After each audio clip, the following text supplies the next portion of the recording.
ಮುಂಡೆ ಕೈ ಇಲ್ಲ ನೋಡಿ ಇಲ್ಲ ನೋಡಿ ಎಲ್ಲ ಇಲ್ಲ ನೋಡಿ ಅಣ್ಣ ಅಣ್ಣ ಈ ಕಡೆ ನೋಡಿ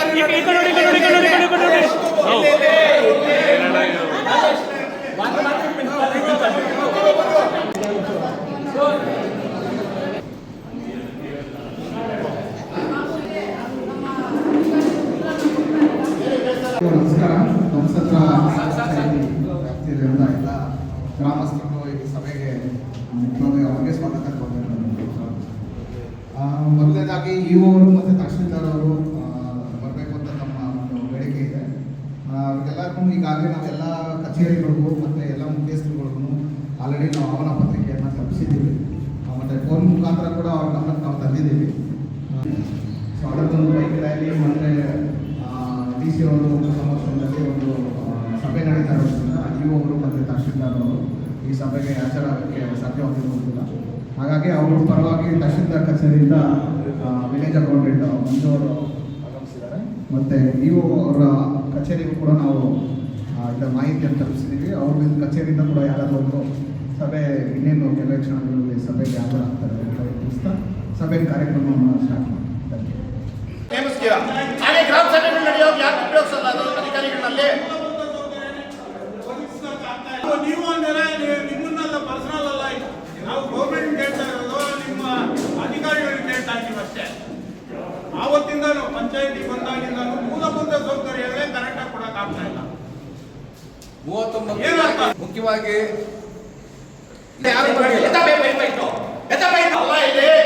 ಏನ್ ನಡೀತಾ ಇದೆ ಇಲ್ಲಿ? ನೀನೇನ್ ಮಾಡ್ತಾ ಇದೀಯಾ? ನಾವೇನ್ ಮಾತಾಡ್ತಾ ನೀನೇನ್ ಮಾಡ್ತಾ ಇದೀಯಾ? ಅಲ್ಲೇನ್ ಸೈನ್ ಮಾಡ್ತಾರ ನೀನ್ ಹೋಗಿ? ಏನ್ ಮಾಡ್ತಾ ಇದೀಯಾ? ಏನ್ ಮಾಡ್ತಾ ಇದೆ? ಏನ್ ನಡೀತಾ ಇದೆ? ಏನ್ ನಡೀತಾ ಇದೆ ಇಲ್ಲಿ? ನೀನ್ ಸೈನ್ ಆಗಿ ಮಾಡಿಸ್ತಾ ಇದೀಯಾ? ಮೀಟಿಂಗ್ ಬಂದಿದ್ವಿ ಎಲ್ಲ ಹಾಜರಾಗಿದ್ವಿ ಅಂತ ಸೈನ್ ಪ್ರೂಫ್ ಮಾಡಿಸ್ಕೊಂತ ಇದೀಯಾ? ಬಗೆಹರವರೆಗೂ ಸೈನ್ ಯಾರು ಮಾಡಬಾರ್ದು. ನಿಮ್ಗೆ ಹೋಗಿ ಹಾಜರಾಗಿಲ್ಲ ಒಪ್ಕೊಳ್ಳೋಣ, ನಾವು ಸಾಕ್ಷಿ ಕೊಡ್ತೀವಿ, ನಾವೆಲ್ಲ ಸೈನ್ ಹಾಕ್ತೀವಿ, ನೀವು ರಿಪೋರ್ಟ್ ಹಾಕ್ತೀರಾ? ತಹಶೀಲ್ದಾರ್ ಮೇಲೆ ಹೋಗೋಕ್ಕಾಗುತ್ತಾ? ಆಗಲ್ವಲ್ಲ. ಸುಮ್ಮನೆ ಕಾರ್ಯಕ್ರಮ ಮುಗಿಸ್ತೀರಾ, ಕಾರ್ಯಕ್ರಮ ಮುಗಿಸ್ತೀರಾ, ಹೆಸರು ತಗೊಂತೀರಾ ಅಷ್ಟೇ. ಯೋಜನೆ ಬಂತು ಇವತ್ತು ಸಾರ್ ಕೇಳ್ಬಿಡ್ತೀನಿ. ಕೇಂದ್ರ ಸರ್ಕಾರ ಸಹಭಾಗಿತ್ವದಲ್ಲಿ ರಾಜ್ಯದ ಸರ 9,60,00,000 ರೂಪಾಯಿ ಸ್ಯಾಂಕ್ಷನ್ ಆಯ್ತು ಊರಿಗೆ. ಊರೆಲ್ಲ ತೂತ್ಗಳಿಕ್ಬಿಟ್ರು ರೋಡ್ಗಳು, ಗಾಡಿಗಳಲ್ಲಿ ಬೀಳ್ತಾವ್ರೆ. ಮೇಡಮ್ ಅವರು ಗಮನಕ್ಕೆ ಎಷ್ಟೋ ಸರಿ ತಂದಿದ್ದೀನಿ. ಅವ್ರು ಯಾರೋ ಇಂಜಿನಿಯರ್ ಬಂದಿದ್ದಾರ? ಅವರು ಬಂದಿದ್ದಾರಾ ಸರ್? ನೀವು ಉತ್ತರ ಕೊಡಿ ಸರ್. ಅಲ್ಲೆಲ್ಲ ಒಂದು ಕೆಲಸ ಮಾಡಿ, ಅಲ್ಲ ಅವ್ರು ಮಾತಾಡೋದೇ ಪೋಸ್ಟ್ ಬ್ಯಾನ್ ಮಾಡಿ ಬೇಡ ಬೇಡ ಇಲ್ಲ. ಈ ಸಭೆ ಎಲ್ಲ ಅಧಿಕಾರಿಗಳು ಹಾಜರಿಲ್ಲ. ನಮಗೆ ಬೇಕಾದ ಸಮಸ್ಯೆಗಳು ಬಹಳ ಇದೆ ನಮ್ಮ ಗ್ರಾಮದಲ್ಲಿ. ಅಧಿಕಾರಿಗಳು ಏನು ಸರ್ ಸಭೆ ಇದು? ಇಲ್ಲದ ನೋಡಿ 30,000 ಜನಸಂಖ್ಯೆ ಗ್ರಾಮದಲ್ಲಿ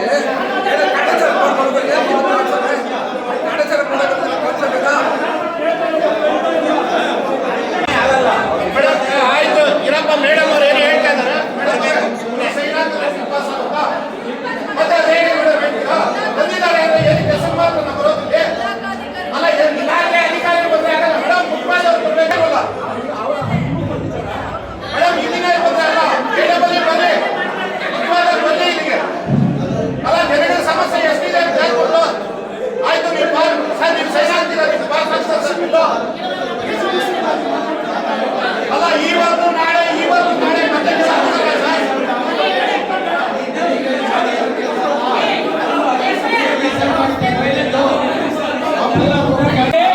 ನೀವೇನ್ ಕುತ್ಕೊಂಡು ಹೇಳೋದು? ನೀನ್ ಬಂದಿರೋ ನಮ್ಮ ಊರಿಗೆ ಗ್ರಾಮ ಸಭೆಗೆ ನೀನ್ ಕುತ್ಕೊಂಡು ಹೇಳ್ತೀಯ? ನೀನ್ ಹೇಳಕ್ಕೆ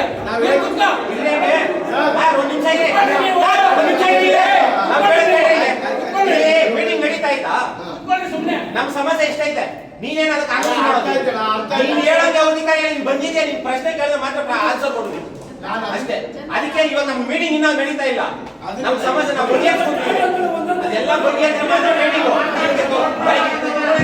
ಹೋಗ್ತಾ ಇರೋ ಜನರ ಸಮಸ್ಯೆ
ಬಂದು ಜಾಯ್ನ್ ಆಗ್ತಾರೆ.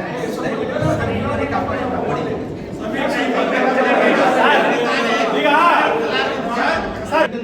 ಎಲ್ಲ ಇಲಾಖೆದು ಆನ್ಸರ್ ಹೇಳೋದಕ್ಕೂ ಮತ್ತೆ ಉತ್ತರ ಅವ್ರ ಫೋನ್ ನಂಬರ್ ತಗೊಂಡು ಉತ್ತರ ಕೊಡೋದಕ್ಕೆ ಸಿದ್ಧ ಇರಬೇಕು. ಬಂದಿದ್ದಾರೆ, ಅವರೇ ಉತ್ತರ ಕೊಡ್ತಾರೆ ನೇರವಾಗಿ.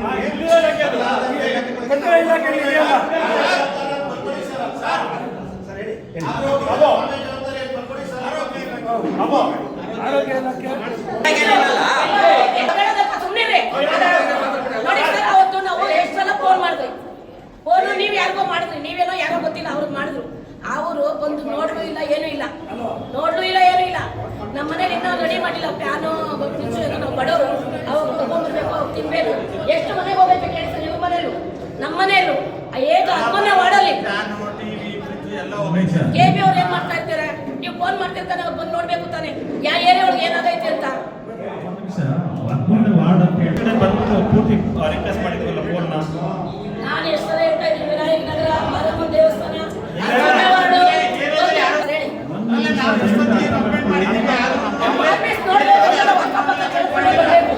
ನನಗೆ ಗೊತ್ತಿಲ್ಲ ಅಂದ್ರೂ ನಿಮ್ಮ ಆಫೀಸ್ ನನಗೆ ಗೊತ್ತಿಲ್ಲ ಅಂದ್ರೂ ಅಕ್ಕಪಕ್ಕ ಕೇಳ್ಕೊಂಡೆ ನಾನು ಬರ್ಬೇಕು.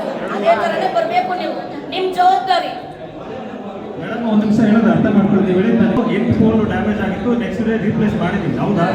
ಫೋನ್ ಇದು ಏನೋ ಫೋನ್ ಡ್ಯಾಮೇಜ್ ಆಗಿದೆ ಅಲ್ವಾ?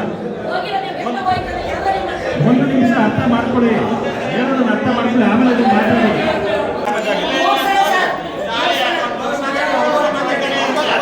ಯಾವಾಗಲೂ ಫೋನ್ ಡ್ಯಾಮೇಜ್ ಆಗಿಲ್ಲ.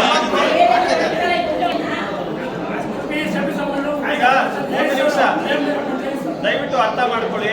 ಈಗ ನಿಮ್ದು ಏನಾದ್ರು ಕಂಪ್ಲೇಂಟ್ ಇದ್ರೆ ನನ್ನ ಫೋನ್ ನಂಬರ್ ತಗೊಳ್ಳಿ. ಇಲ್ಲ ಎಲ್ಲರ ಹತ್ರ ನನಗೆ ಗೊತ್ತಿರೋ ಥರ ನಮ್ಮ ಲೈನ್ಮೆನ್ಸ್ ನಂಬರ್ ಇದೆ. ಫಸ್ಟ್ ನೀವು ಮಾತಾಡಿದ್ರೆ ಅವ್ರಿಗೆ ಮಾತಾಡ್ತೀರಾ. ಇನ್ ಕೇಸ್ ಅವ್ರು ರಿಪ್ಲೈ ಮಾಡಲಿಲ್ವಾ ನನ್ನ ನಂಬರ್ ತಗೊಳ್ಳಿ, ಮಾತಾಡಿ.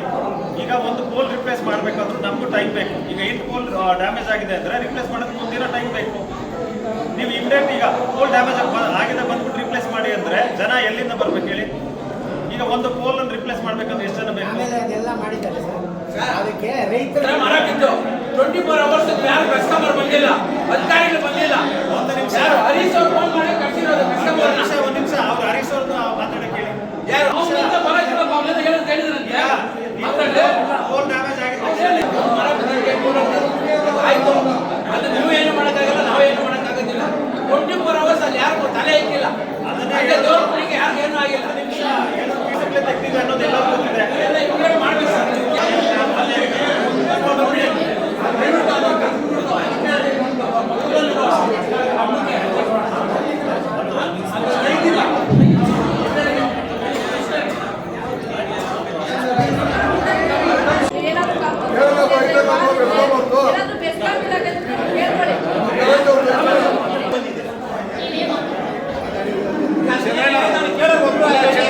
ಇಲ್ಲಿ ಸೌಂಡ್ ಮಾಡ್ತಾ ಇದ್ರೆ ಇಲ್ಲಿ ಕೇಳೋದಿಲ್ಲ, ಅದಕ್ಕೆ ಸೈಲೆಂಟ್ ಆಗಿದೆ.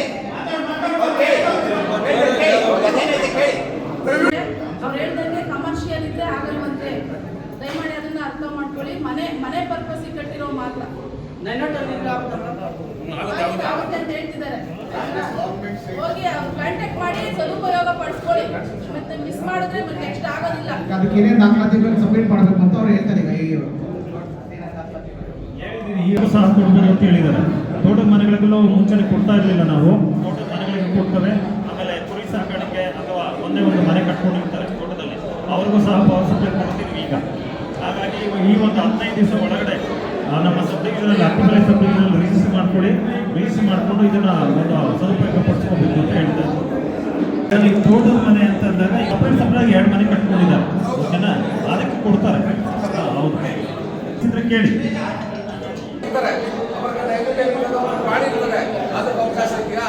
ಈಗ ಅದನ್ನೇ ಸರ್ ಫಸ್ಟ್ ಏನ್ ಮಾಡ್ತಾ ಇದೀವಿ, ಅದಕ್ಕೋಸ್ಕರ ಇನ್ಸ್ಟ್ರಕ್ಷನ್ಸ್ ಬಂದಿದೆ ಅಂದ್ರೆ ಈಗ ಮನೆ ಕಟ್ಟಿದ್ದಾರೆ, ಕಂಪ್ಲೀಟ್ ಆಗಿದೆ. ನಾವು ಹೋಗ್ಬಿಟ್ಟು ಯಾರು ಕನ್ಸ್ಯೂಮರ್ ಅಥವಾ ಯಾರು ಅಪ್ಲಿಕೆಂಟ್ ಇದ್ದಾರೆ, ಓನರ್ ಯಾರಿದ್ದಾರೆ ಅವ್ರನ್ನ ಜೊತೆಗೆ ನಾನು ನಿಂತ್ಕೊಂಡು ಫೋಟೋ ತೆಗೆದುಬಿಟ್ಟು ಕಳಿಸ್ಕೊಡ್ತಾ ಇದ್ವಿ. ಅಲ್ಲಿ ಏನು ಡೀಟೇಲ್ ಇದೆ ನಮ್ಮೊಂದು ಫಾರ್ಮೆಟ್ ಮಾಡ್ಕೊಂಡಿದ್ವಿ. ಟೆಂಪರರಿ ಯಾರ ನಂಬರ್ ಇದ್ರೆ ಅದರ ಡೀಟೇಲು, ಅಥವಾ ಪಕ್ಕದ ನಂಬರು, ಆ ಡೀಟೇಲ್ ಎಲ್ಲ ತಗೊಂಡು ಅದು ಸರ್ವೆ ನಂಬರಲ್ಲಿ ಇದೆಯಾ ಅಥವಾ ಎಲೆಕ್ಟ್ರಿಫೈಡ್ ಲೇಔಟಲ್ಲಿ ಇದೆಯಾ ಅಥವಾ ರೆವಿನ್ಯೂ ಸೈಟ್ ಅದು ಅಥವಾ ಗ್ರಾಮ ಠಾಣದಲ್ಲಿ ಇದೆಯಾ ಅಂತ ಈ ಡೀಟೇಲ್ ಎಲ್ಲ ಬರ್ಕೊಂಡು ನಾವು ಸಬ್ ಡಿವಿಷನ್ಗೆ ಬಂದು ಕಳಿಸ್ತೀವಿ. ಅಲ್ಲಿ ಅವ್ರಿಗೆ ಏನು ಡಾಕ್ಯುಮೆಂಟ್ಸ್ ನೆಸೆಸಿಟಿ ಇದೆ, ಹೌದು, ಸಬ್ ಡಿವಿಷನ್ ಅಂದರೆ ಅತ್ತಿಬೆಲೆಯಲ್ಲಿದೆ. ಅಲ್ಲಿ ಹೋದಾಗ ಅವರು ಆ ಡೀಟೇಲ್ ಎಲ್ಲ ನೋಡ್ಬಿಟ್ಟು ರಿಜಿಸ್ಟರ್ ಮಾಡ್ತಾರೆ. ನಿಮ್ಗೆ ಬೇರೆ ಡಾಕ್ಯುಮೆಂಟ್ ಬೇಕು ಅಂದರೆ ಅವರು ಅಲ್ಲಿ ನಿಮ್ಗೆ ಹೇಳ್ತಾರೆ.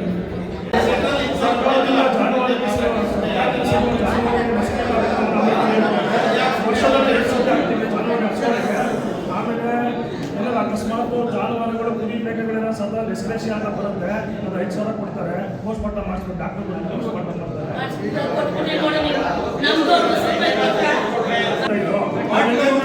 ನಾವು ಬರೀ ಪೋಸ್ಟ್ ನಂಬರ್ ಅಲ್ಲಿ ತೊಗೊಂಡ್ಬಿಟ್ಟು ಕೊಟ್ಕೊಂಡು ಬರ್ತೀವಿ, ಮೇಲಾಧಿಕಾರಿಗಳು ಕೊಡ್ತಾರೆ, ಅದು ಅಲ್ಲಿಂದ ರಿಲೀಸ್ ಆಗ್ಬೇಕು ಮೇಡಮ್.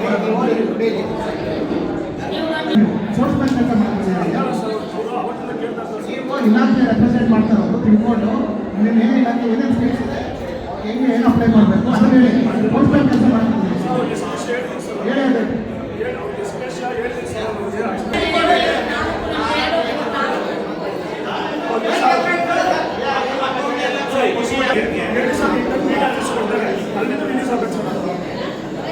ಸೌಲಭ್ಯಗಳನ್ನ ಕೊಡ್ತಾ ಇದ್ದೀವಿ. ಏನು ಅಂತ ಹೇಳಿದ್ರೆ ಅವರಿಗೆ ಉಚಿತ ಸಮವಸ್ತ್ರ, ಪಠ್ಯ ಪುಸ್ತಕ, ಹಾಗೆ ಈಗ ಹೊಸದಾಗಿ ಶೂ ಕೊಟ್ಟಿದ್ವಿ. ಈಗ ಸರ್ಕಾರನೇ ಶೂ ಕೊಡುವಂಥ ವ್ಯವಸ್ಥೆ ಮಾಡಿದೆ. ಅದಾದ ನಂತರ ಎಲ್ಲ ಮಕ್ಕಳಿಗೂ ವಿದ್ಯೆ ಕಲಿಸುವಂಥ ವ್ಯವಸ್ಥೆಯಲ್ಲಿ ಶಿಕ್ಷಕರುಗಳನ್ನ ನೇಮಕ ಮಾಡಿಕೊಂಡು, ನಮ್ಮಲ್ಲಿರ್ತಕ್ಕಂಥ ಶಿಕ್ಷಕರ ಕೊರತೆ ಇದ್ದರೂ ಅತಿಥಿ ಶಿಕ್ಷಕರ ನೇಮಕ ಮಾಡಿಕೊಂಡು ನಿಮ್ಮಿಂದ ಬರ್ತಕ್ಕಂಥ ಎಲ್ಲ ಮಕ್ಕಳಿಗೆ ಒಳ್ಳೆಯ ವಿದ್ಯಾಭ್ಯಾಸವನ್ನು ಕಲಿಸಲಿಕ್ಕೆ ನಾವು ಪ್ರಯತ್ನ ಪಡ್ತಾ ಇದ್ದೇವೆ. ಇಲಾಖೆ ಒಂದು ಹೊಸ ಆದೇಶವನ್ನು ನೀಡಿದೆ, ದ್ವಿಭಾಷಾ ನೀತಿಯನ್ನು ಪ್ರಕಟಿಸಿದೆ. ನಮ್ಮ ಶಾಲೆಗಳಲ್ಲಿ ಇಂಗ್ಲಿಷು ಮತ್ತು ಕನ್ನಡ ಮಾಧ್ಯಮಗಳಲ್ಲಿ ಪಾಠವನ್ನು ಬೋಧನೆ ಮಾಡ್ತಾ ಇದ್ದೇವೆ.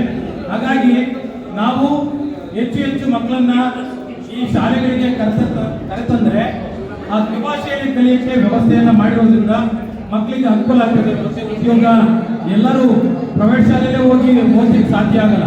ಆ ಕಾರಣಕ್ಕಾಗಿ ಈ ವರ್ಷದಿಂದ ಇಂಗ್ಲಿಷು ಮತ್ತು ಕನ್ನಡ ಮಾಧ್ಯಮದಲ್ಲಿ ಎರಡರಲ್ಲೂ ಬೋಧನೆ ಮಾಡ್ತಾರೆ.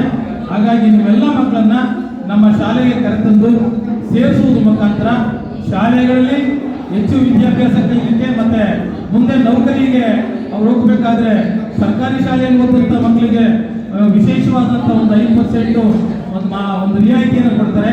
ಈ ರೀತಿಯಾದಂತಹ ನಮ್ಮ ಸೌಲಭ್ಯವನ್ನು ಬಳಸಿಕೊಂಡು ಆ ಮಕ್ಕಳನ್ನ ಶಾಲೆಯಲ್ಲಿ ಓದಿಸೋಕ್ಕೆ ವ್ಯವಸ್ಥೆ ಮಾಡಬೇಕಂತ ಕೋರ್ಕೊಳ್ತಾ, ಮತ್ತೆ ಮಧ್ಯಾಹ್ನದ ಬಿಸಿಯೂಟನ್ನ ವ್ಯವಸ್ಥೆ ಮಾಡ್ತಾ ಇದ್ದೀವಿ. ಜೊತೆಗೆ ಪೌಷ್ಟಿಕವಾಗಿ ಮಕ್ಕಳು ಬೆಳೀಲಿ ಅಂತ ಹೇಳಿ ಅವರಿಗೆ ನಾವು ಮೊಟ್ಟೆಯನ್ನು ಕೊಡ್ತಕ್ಕಂಥ ವ್ಯವಸ್ಥೆ ಮಾಡಿದ್ದೇವೆ. ಹಾಗೆ ಬಾಳೆಹಣ್ಣನ್ನು ಕೊಡ್ತೇವೆ. ಈ ರೀತಿಯಾದಂತಹ ಸಕಲ ವ್ಯವಸ್ಥೆಯನ್ನ ಸರ್ಕಾರಿ ಇಲಾಖೆ ಶಿಕ್ಷಣ ಇಲಾಖೆ ಒದಗಿಸ್ತಾ ಇದೆ. ಅವರಿಗೆ ಒಳ್ಳೆ ಉತ್ತಮವಾದ ವ್ಯವಸ್ಥೆ ಮಾಡ್ತಾ ಇದ್ವಿ. ತಾವೆಲ್ಲರೂ ನೋಡ್ತಾ ಇದ್ದೀರಿ ಇಲಾಖೆಗಳು ಕೊಡ್ತಾ ಇರ್ತಕ್ಕಂಥ ಒಂದು ಸೌಲಭ್ಯವನ್ನು ಬಳಸ್ಕೊಂಡು ತಾವು ದಯಮಾಡಿ ನಿಮ್ಮ ಮಕ್ಕಳನ್ನ ಮೊಮ್ಮಕ್ಕಳನ್ನ ಅಕ್ಕಪಕ್ಕ ಇರ್ತಕ್ಕಂಥ ಮಕ್ಕಳ ಇಲಾಖೆಯಿಂದ ಒದಗಿಸ್ಕೊಟ್ರೆ ಮಾತ್ರ ನಾವು ತಗೊಳಕ್ ಅವಕಾಶ. ನಾವು ನೇರವಾಗಿ ಶಾಲೆಯಲ್ಲಿ ತಗೊಳಕಿಲ್ಲ ನಮ್ಮ ಇಲಾಖೆಯಿಂದ. ಆದ್ರೆ ಹಣಕಾಸಿನ ಏನು ಶಿಕ್ಷಕರು ತಗೊಳಕ್ ಅವಕಾಶ ಇದೆ ಸರ್, ಇಲ್ಲ ಅವಕಾಶ ಕೊಟ್ಟಿಲ್ಲ. ಪಂಚಾಯತಿ ಹೇಳ್ತಾ ಇದ್ವಿ ಅಂದ್ರೆ 5% ಸೆಸ್ ಇದೆಯಲ್ಲ ಅದರಲ್ಲಿ ಶೂರ್ ಮಾಡಿ ಅದನ್ನು ಒದಗಿಸ್ಕೊಡಿ ಅಂತ ನೀವು ದಯಮಾಡಿ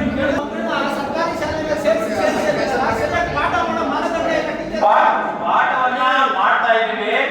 ಮಕ್ಕಳಿಂದ ನಾವೇ ಹೊಡೆಯಿದ್ವಿ, ಕಸ ಹೊಡಿತೀವಿ. ಈ ಕಸ ಹೊಡೆಯಕ್ಕೆ ಬಿಡಲ್ಲ ನೀವು. ಪೋಷಕರು ಬಹಳ ಕಷ್ಟ ಐತಿ. ಈಗ ಯಾರಾದ್ರೂ ಒಂದು ಫೋಟೋ ತೆಗೆದು ಅಲ್ಲಿ ಹಾಕಿದ್ರೆ ದೊಡ್ಡ ಇಶ್ಯೂ ಆಗ್ತದೆ. ಆ ಕಾರಣಕ್ಕೋಸ್ಕರ ಹೇಳ್ತಾ ಇದೀವಿ. ಇದೆಲ್ಲ ನಾವೇ ಸ್ವಚ್ಛಪಡಿಸಿದ್ದು ನಾವು ಹೋಗುವಾಗ. ಈಗ ಅಲ್ಲಿರುವಲ್ಲ ಪರಿಸ್ಥಿತಿ ಬದಲಾವಣೆ ಆಗಿದೆ. ಆ ಕಾರಣಕ್ಕೋಸ್ಕರ ಪಂಚಾಯತಿಯಿಂದ ವ್ಯವಸ್ಥೆ ಮಾಡಿಕೊಡಿ. ಏನು ಶೌಚಾಲಯ ತೊಳಿಲಿಕ್ಕೆ, ಶೌಚಾಲಯ ಅಷ್ಟೇ ಮಾಡಿಸ್ತಾ ಇರೋದು ಎಲ್ಲ ಸ್ಕೂಲಲ್ಲೂ.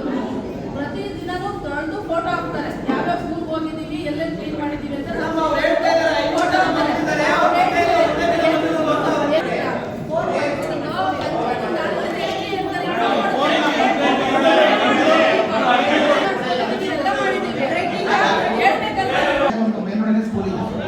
ಅವರು ನನ್ನ ಗಮನಕ್ಕೆ ತಗೊಂಬಂದ್ರು. ಅಲ್ಲಿ ನೀರು ಹೋಗ್ತಾ ಇಲ್ಲ, ಮಕ್ಕಳಿಗೆಲ್ಲ ತೊಂದರೆ ಆಗ್ತದೆ ಅಂತ ನಾನೇ ವಿಸಿಟ್ ಮಾಡಿ ಅವ್ರಿಗೆ ಏನಿದೆ ಸಂಪೆಲ್ಲ ರೆಡಿ ಮಾಡಿ ನೀವು ರೆಡಿ ಮಾಡಿಕೊಟ್ಟಿದ್ದೀವಿ. ನೀವು ಆಗಲ್ಲ, ನೀವು ಗಮನಕ್ಕೆ ತಂದಿದ್ದೀರಾ. ನೀವು ಗೌರ್ಮೆಂಟ್ ಎಂಪ್ಲಾಯಿ, ನೀವು ಜವಾಬ್ದಾರಿ ಭೇಟಿ ಮಾಡಿದ್ದೀರಾ. ನೀವು ನಿಮ್ಮ ಹೆಸರೇನು? ಯಾವ ಸ್ಕೂಲ್? ಆಯ್ತು, ನೀವು ಬಂದು ಪಿ.ಡಿ. ಅವರು ಭೇಟಿ ಮಾಡಿ ಅವ್ರು ವಿಸಿಟ್ ಮಾಡಿ ಅದನ್ನ ಕ್ಲಿಯರ್ ಮಾಡಿ.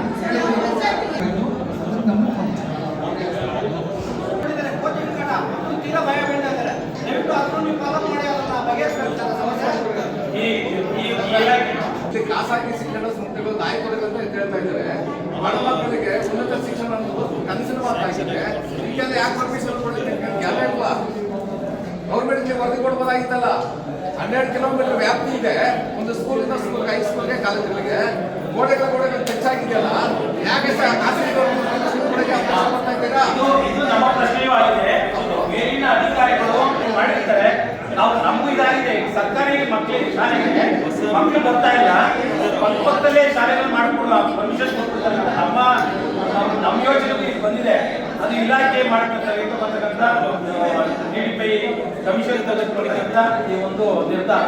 ನಾವು ಇದನ್ನು ಹೇಳಿದ್ದೀವಿ. ಶಿಕ್ಷಣ ಸಿಕ್ಬಾರ್ದು, ಖಾಸಗಿ ಶಿಕ್ಷಣ ಒಂದು ಉದ್ದೇಶ ಇದೆ. ಅವರೆಲ್ಲ ಬೀದಿ ಪಾಲ್ ಆಗ್ತಾ ಇದ್ದಾರೆ. ಆ ಕಾರಣಕ್ಕೋಸ್ಕರನೇ ಮಾಡಿದ್ದಾರೆ. ಈಗ 1ರಿಂದ 5ನೇ ತರಗತಿ ಆಂಗ್ಲ ಮಾಧ್ಯಮ ಇದೆ. ನಾವು ದಯಮಾಡಿ ಇಲ್ಲೇ ಸೇರಿಸಿ ಮಕ್ಕಳನ್ನ ಅವ್ರನ್ನ ಎಜುಕೇಶನ್ ಮಾಡಿಸಿ ಅವರು ಮೇಲಂತಕ್ಕೆ ಹೋಗಕ್ಕೆ ಅವಕಾಶ ಮಾಡಿಕೊಟ್ಟಿದ್ದಾರೆ ಸರ್ಕಾರ. ಅವೆಲ್ಲರೂ ಉಪಯೋಗಿಸಬೇಕು ಅಂತ ಹೇಳ್ಬೋದು. ಅದೆಲ್ಲ ಸ್ವಲ್ಪ ಪ್ರಚಾರ ಇದಕ್ಕೋಸ್ಕರ ಹ್ಯಾಂಡ್ಬುಕ್ಸ್ ಕೊಟ್ಟಿದ್ದೀವಿ, ಪ್ರೊಸಿಷನ್ ಮಾಡಿದ್ದೀವಿ. ಆಮೇಲೆ ಪ್ರತಿ ಶಾಲೆಗಳನ್ನ ನಾವು ಅನೌನ್ಸ್ ಮಾಡಿದ್ದೀವಿ. ಪ್ರತಿ ಮಕ್ಕಳು ಕೇಳಿ ಏನೆಲ್ಲ ಕೊಡ್ತಾ ಇದ್ದಾರೆ ಅಂತ ಕೇಳಿ. ಸಮವಸ್ತ್ರ ಪಠ್ಯ ಪುಸ್ತಕ ಇದೆ. ಆಮೇಲೆ PM ಪೋಷಣ ಅಡಿಯಲ್ಲಿ ಕೇಂದ್ರ ಮತ್ತು ರಾಜ್ಯ ಸರ್ಕಾರದ ಯೋಜನೆ ಅಡಿಯಲ್ಲಿ 1ರಿಂದ 5ನೇ ತರಗತಿವರೆಗೂ ಊಟ ಮಧ್ಯಾಹ್ನ ದಾಸೋಹ ಇದೆ. 6-7 ನಿಮಿಷನ ರಾಜ್ಯ ಸರ್ಕಾರ ಒದಗಿಸ್ಕೊಡ್ತಾ ಇದೆ. ಈ ರೀತಿ ಎಲ್ಲ ವ್ಯವಸ್ಥೆ ಇದೆ. ಸರ್ಕಾರಿ ಶಾಲೆಗೆ ಕಳಿಸ್ತಕ್ಕಂಥ ಆಮೇಲೆ ಬೇರೆ ಬೇರೆ NGOಗಳಿಂದ ಪುಸ್ತಕಗಳು ಕೊಡಿಸೋದು, ಆಮೇಲೆ ಯೂನಿಫಾರ್ಮ್ ಕೊಡಿಸೋದು, ಜರ್ಕಿನ್ ಕೊಡಿಸೋದು ಎಲ್ಲ ವ್ಯವಸ್ಥೆ ಮಾಡ್ತಾ ಇದ್ದೀವಿ. ಸರ್ಕಾರ ಯಾವುದಕ್ಕೂ ಪೂರ್ಣವಾಗಿ ಇದಕ್ಕೆ ವ್ಯವಸ್ಥೆ ಮಾಡಲ್ಲ. ಹಾಗಾಗಿ ಮಕ್ಕಳಿಗೆ ಅನುಕೂಲವಾದ ರೀತಿಯಲ್ಲಿ ನಾವು ಸಹ NGO ಮುಖಾಂತರ ಸೈನ್ಸ್ ಟೀಚರ್ಸ್ನ ಕೊಡಿಸಿದ್ದೀವಿ. ಆಮೇಲೆ ಲೈಬ್ರರಿ ಪ್ರಾರಂಭ ಮಾಡಿದ್ದೀವಿ. ಈ ರೀತಿ ಎಲ್ಲ ಕಾರ್ಯಕ್ರಮ ಮಾಡ್ತಾ ಇದ್ದೀವಿ. ನೀವೆಲ್ಲ ಸಹಕಾರದಿಂದ ಮಕ್ಕಳು ಹೆಚ್ಚಿಗೆ ಓದಿ ಅಂತೇಳಿ ಈಗ ಆಂಗ್ಲ ಮಾಧ್ಯಮ ಆಗಿದೆ. ದಯಮಾಡಿ ಆಂಗ್ಲ ಮಾಧ್ಯಮಕ್ಕೆ ಸ್ಯಾಂಕ್ಷನ್ ಆಗಿದೆ. ಅದು ಲೆಟರ್ ಕೂಡ ತೋರಿಸಿದ್ವಿ. ಅದನ್ನ ಜಮೀನುಗಳೆಲ್ಲ ರೋಡಲ್ಲಿದೆ. ಅದು ಹೈಸ್ಕೂಲ್ ಆಗಲೇಬೇಕು. ನಾವು ಅದನ್ನು ಪ್ರಯತ್ನ ಮಾಡಿ ಸರ್ಕಾರ ಚನ್ನಪುರದ 16 ಗುಂಟೆ ಜಮೀನಿದೆ.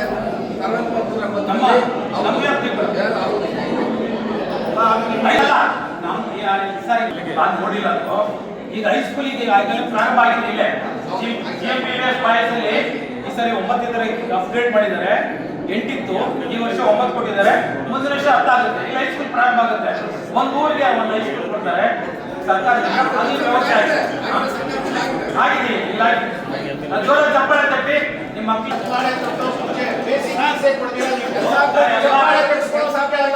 ಸರ್ಕಾರಿ ಶಾಲೆಗೆ ಮಕ್ಕಳು ಕಳಿಸಿ ಅಂತ ಕೇಳ್ತೀರಲ್ಲ. ಒಂದು ಟಾಯ್ಲೆಟ್ಸ್ಗೆ ಕೆಲಸ ಕೊಡೋದಕ್ಕೆ ಅಪಾಯಿಂಟ್ಮೆಂಟ್ ಇಲ್ಲ ಅಂದ್ರೆ ನೀವೇನ್ ಕೊಡ್ತಾ ಇದೀರ ಅಂದ್ರೆ ಸರ್ಕಾರದಿಂದ ಅಂದ್ರೆ ನೀವು ಹೇಳುವಂತಹ ಮಾತನ್ನ ಕೊಡಿ. ಅದನ್ನ ನೀವು ಕಮಿಷನರ್ ಕೊಡ್ತಾ ಇದ್ದೀವಿ.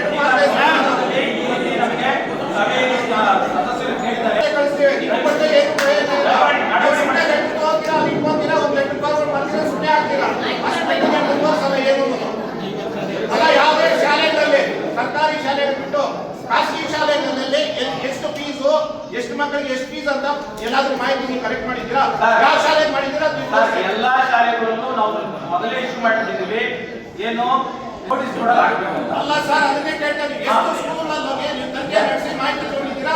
ಮಾಹಿತಿ ಕೊಡಿ ನಮಗೆ. ಸರ್, ಎಲ್ಲಾ ಸ್ಕೂಲಲ್ಲೂ ಅದನ್ನ ಅನೌನ್ಸ್ ಮಾಡಿ ಕೇಳಿದ್ವಿ. ಈಗ ಶುರು ಮಾಡ್ತಿದ್ದಾರೆ ಮಾಡ್ತಾರೆ ಸರ್.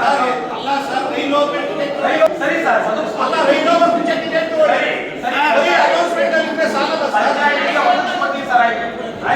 ಸರ್ಕಾರಿ ಶಾಲೆಗಳಿಗೆ ಬೇಸಿಕ್ ಮಕ್ಕಳು ಯಾರು ಬರ್ತಾ ಇದ್ದಾರೆ ಎಲ್ಲ ಮುಖ್ಯ ರಸ್ತೆಗಳಲ್ಲಿ ನೀವು ಆಚರಿಸಿಕೊಂಡು ಯಾವುದೇ ಮಾಸ್ಟರು ಮಕ್ಕಳನ್ನ ಜೋಪಾನ ಮಾಡ್ತಾ ಇಲ್ಲ. ಚಿಕ್ಕ ಮಕ್ಕಳು ರೋಡಲ್ಲಿ ಓಡ್ತಾರೆ. ಕೆಲವು ಘಟನೆಗಳು ನಡೆದಿದೆ. ಆ ಸಂಬಂಧ ಯಾಕೆ ನೀವು ಶಿಕ್ಷಕರಾಗಿ ನೀವು ಮುಂದೆನೆ ಬಂದು ಅವ್ರನ್ನ ಕೇರ್ ತಗೊಂಡ್ಬಾರ್ದು? ಇಲ್ಲ, ಇಲ್ಲಿ ಈ ಶಾಲೆ ಇರುವಂತಲ್ಲ 12ನೇ ವಾರ್ಡಲ್ಲಿ ಮೇನ್ ರೋಡಲ್ಲಿ ಇದೆ. ಅಲ್ಲಿ ಎಷ್ಟು ಅನಾಹುತಗಳು ಆಗ್ತಾ ಇದೆ ಗೊತ್ತು. ಆಗಕ್ಕೆ ಮುಂಚೆ ದಯವಿಟ್ಟು ಇದ್ರ ಬಗ್ಗೆ ಸ್ವಲ್ಪ ಗಮನ ಕೊಟ್ಟು ನೀವು 2 ಮಾರ್ಕ್ಸ್ಗಳು ಆಚೆ ನಿಂತ್ಕೊಂಡು ಮಕ್ಕಳನ್ನ ಕರ್ಕೊಳ್ಳೋದು ನೋಡಿ. ಈಗಿನ ಶಿಕ್ಷಕರು ಕೆಲವು ಮಾಡ್ತಾ ಇದಾರೆ, ಇಲ್ಲ ಅಂತ ಹೇಳಕ್ಕಾಗಲ್ಲ. ಈ ಮಿಕ್ಕಿದವರು ಸಂಬಳ ಕೆಲಸ ಮಾಡ್ತಾ ಇದಾರೆ. ಇದ್ರ ಮಾಹಿತಿ ನಿಮ್ಗೆ ಇದೆಯಾ? ಆ ಥರ ಇಲ್ಲ. ಎಲ್ಲ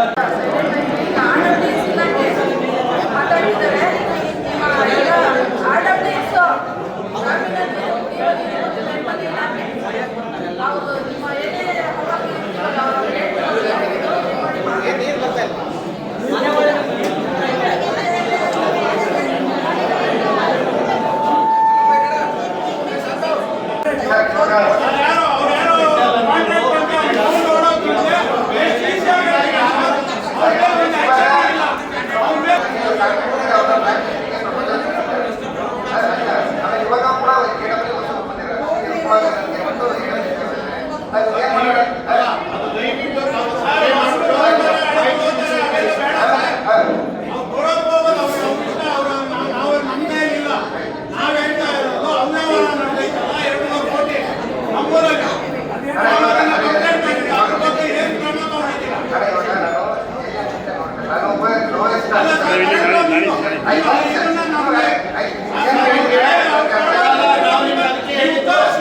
ಮಾಹಿತಿ ಸರಿಯಾಗಿ ಕೊಡಕ್ಕಾಗಲ್ಲ. ನಮ್ಮ AWD ಅವ್ರು ಬಂದಿದ್ರೆ ಕರೆಕ್ಟಾಗಿ ಮಾಹಿತಿ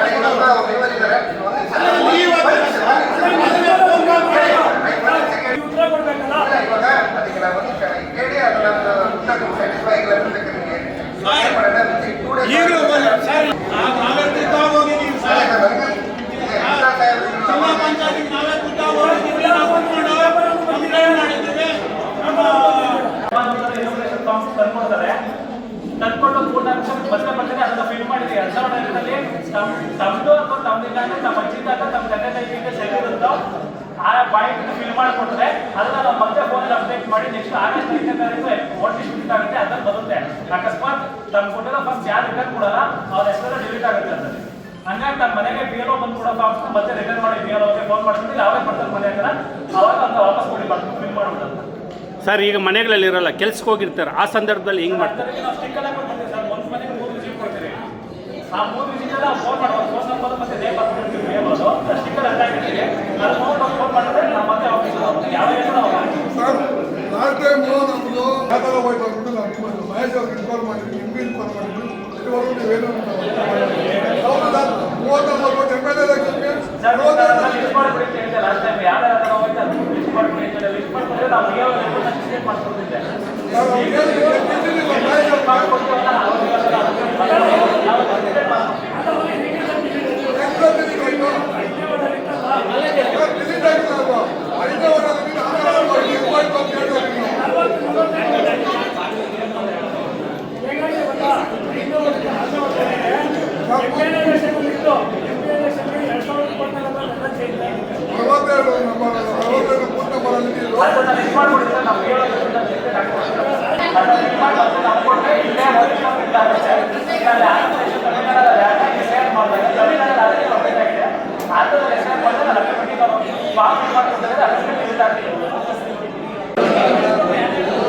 ಅಲ್ಲ ಅದನ್ನ ಅಪ್ಲೋಡ್ ಮಾಡಕ್ಕೆ ಆಧಾರ್ ಕಾರ್ಡ್ ಕೇಳಿದ್ರೆ ತಹಸೀಲ್ದಾರ್ ಯಾಕೆ ಬಂದಿಲ್ಲ, ಆಮೇಲೆ ಯಾರೇ ಯಾಕೆ ಬಂದಿಲ್ಲ, ಯಾಕೆ ಬಂದ್ರಲ್ಲಿ ಎಷ್ಟು ಟೋಟಲ್ ಆಸ್ತಿ ಇದೆ ಅಂತ ನಿಮ್ಗೆ ಗೊತ್ತಿದ್ಯಾ? ಎಷ್ಟು ಎಕರೆ ಇದೆ? ಜಾಸ್ತಿ ಇದ್ರೆ ಏನಾಗ್ತೀಯಾ? ರಿಜನ್ ಕೊಡ್ತೀನಿ ನಿಮ್ ಕೆಲಸಕ್ಕೆ. ಎಷ್ಟು ಎಕರೆ ಇದೆ ನೋಡು, ಕಂಡ್ಬಿಡು. ಬೇರೆ ಸರ್ವೆ ನಂಬರ್ಗಳೆಲ್ಲ ಕಟ್ಟಿದ್ದಾರೆ, ಬರೀ 45 ಎಕರೆ ಆಗಿದೆ. 192 ಎಷ್ಟಿದೆ? 62 ಎಕರೆ 19 ಗುಂಟೆ ಇದೆ. 42 ಎಕರೆ 19 ಗುಂಟೆ ಏನಿದು? ಏನ್ ಖರಾಬು ನೋಡಿ ಸರ್. ಇಲ್ಲಿ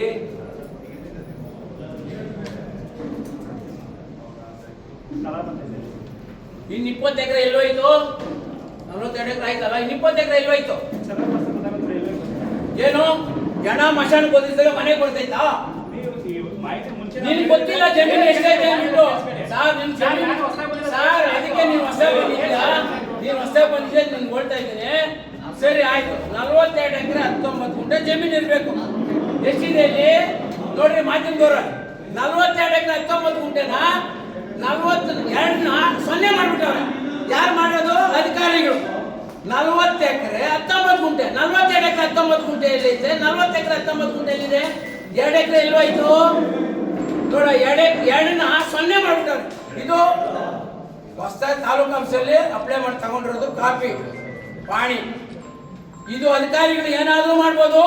ಒಬ್ಬ ಬಡವ ತಲೆ ಬಟ್ಟೆ ಇದ್ದವನು ಏನಾದ್ರು ಮಾಡಿದ್ರೆ ಅವ್ನ ಮೇಲೆ FIR ಹಾಕ್ತಾರೆ, ಕೇಸ್ ಬುಕ್ ಮಾಡ್ತಾರೆ, ಇನ್ನೊಂದು ಮಾಡ್ತಾರೆ. ಇದಕ್ಕೆ ಯಾರು ಹೊಣೆ? ಯಾಕಂದ್ರೆ ಮಾಧ್ಯಮದವ್ರು ಇದ್ದೀರಿ, ಜನ ಇದ್ದೀರಿ, ಸ್ವಲ್ಪ ಒಂದು 10 ನಿಮಿಷ ಸೈಲೆಂಟ್ ಇರಲ್ಲ. ನಾನು ಬಿಡುಗಡೆ ಮಾಡ್ತೀನಿ. ನನ್ನ ಏನಾರ ಬಿಡುಗಡೆ ಮಾಡಿದ್ರೆ ನನ್ನ ಮೇಲೆ ಮಾಧ್ಯಮದವ್ರಿಗೆ ಹೇಳ್ತಾ ಇದ್ದೀನಿ, ನನ್ನ ಮೇಲೆ ಪತ್ರಿಕಾ ವರ್ಷ ಅಂತ ಮಾಡಲಿ, 100 ಮಾಡಲಿ, ನನಗೇನು ಯೋಚನೆ ಮಾಡೋಕ್ಕೆ ಹೋಗೋದಿಲ್ಲ.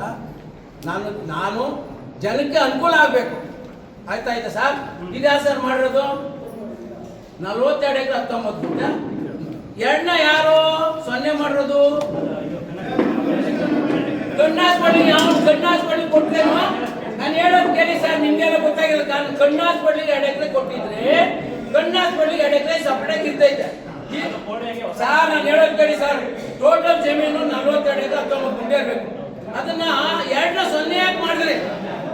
ಮಾಡೋ ಪ್ರಾಯೋಜನ ಇದೆಯಾ ಸರ್? ನನ್ಗೆ ಅದೆಲ್ಲ ಹೇಳ್ಬೇಡಿ, ಎಲ್ಲ ನೋಡಿದ್ದೀನಿ, ನನ್ಗೆ ಹೇಳ್ಬೇಡಿ, ನನಗೆ ಅದೆಲ್ಲ ಹೇಳಕ್ ಬರಬೇಡಿ. ಇದು ತಾಲೂಕು ಆಫೀಸಲ್ಲಿ ಯಾರು ಕೊಟ್ಟಿರೋದು? ಶಿರ್ಸ್ದಾರ ಕೊಟ್ಟಿರೋದು, ಕರೆಕ್ಟಾ? ಇದೊಂದು ಆಯ್ತಾ?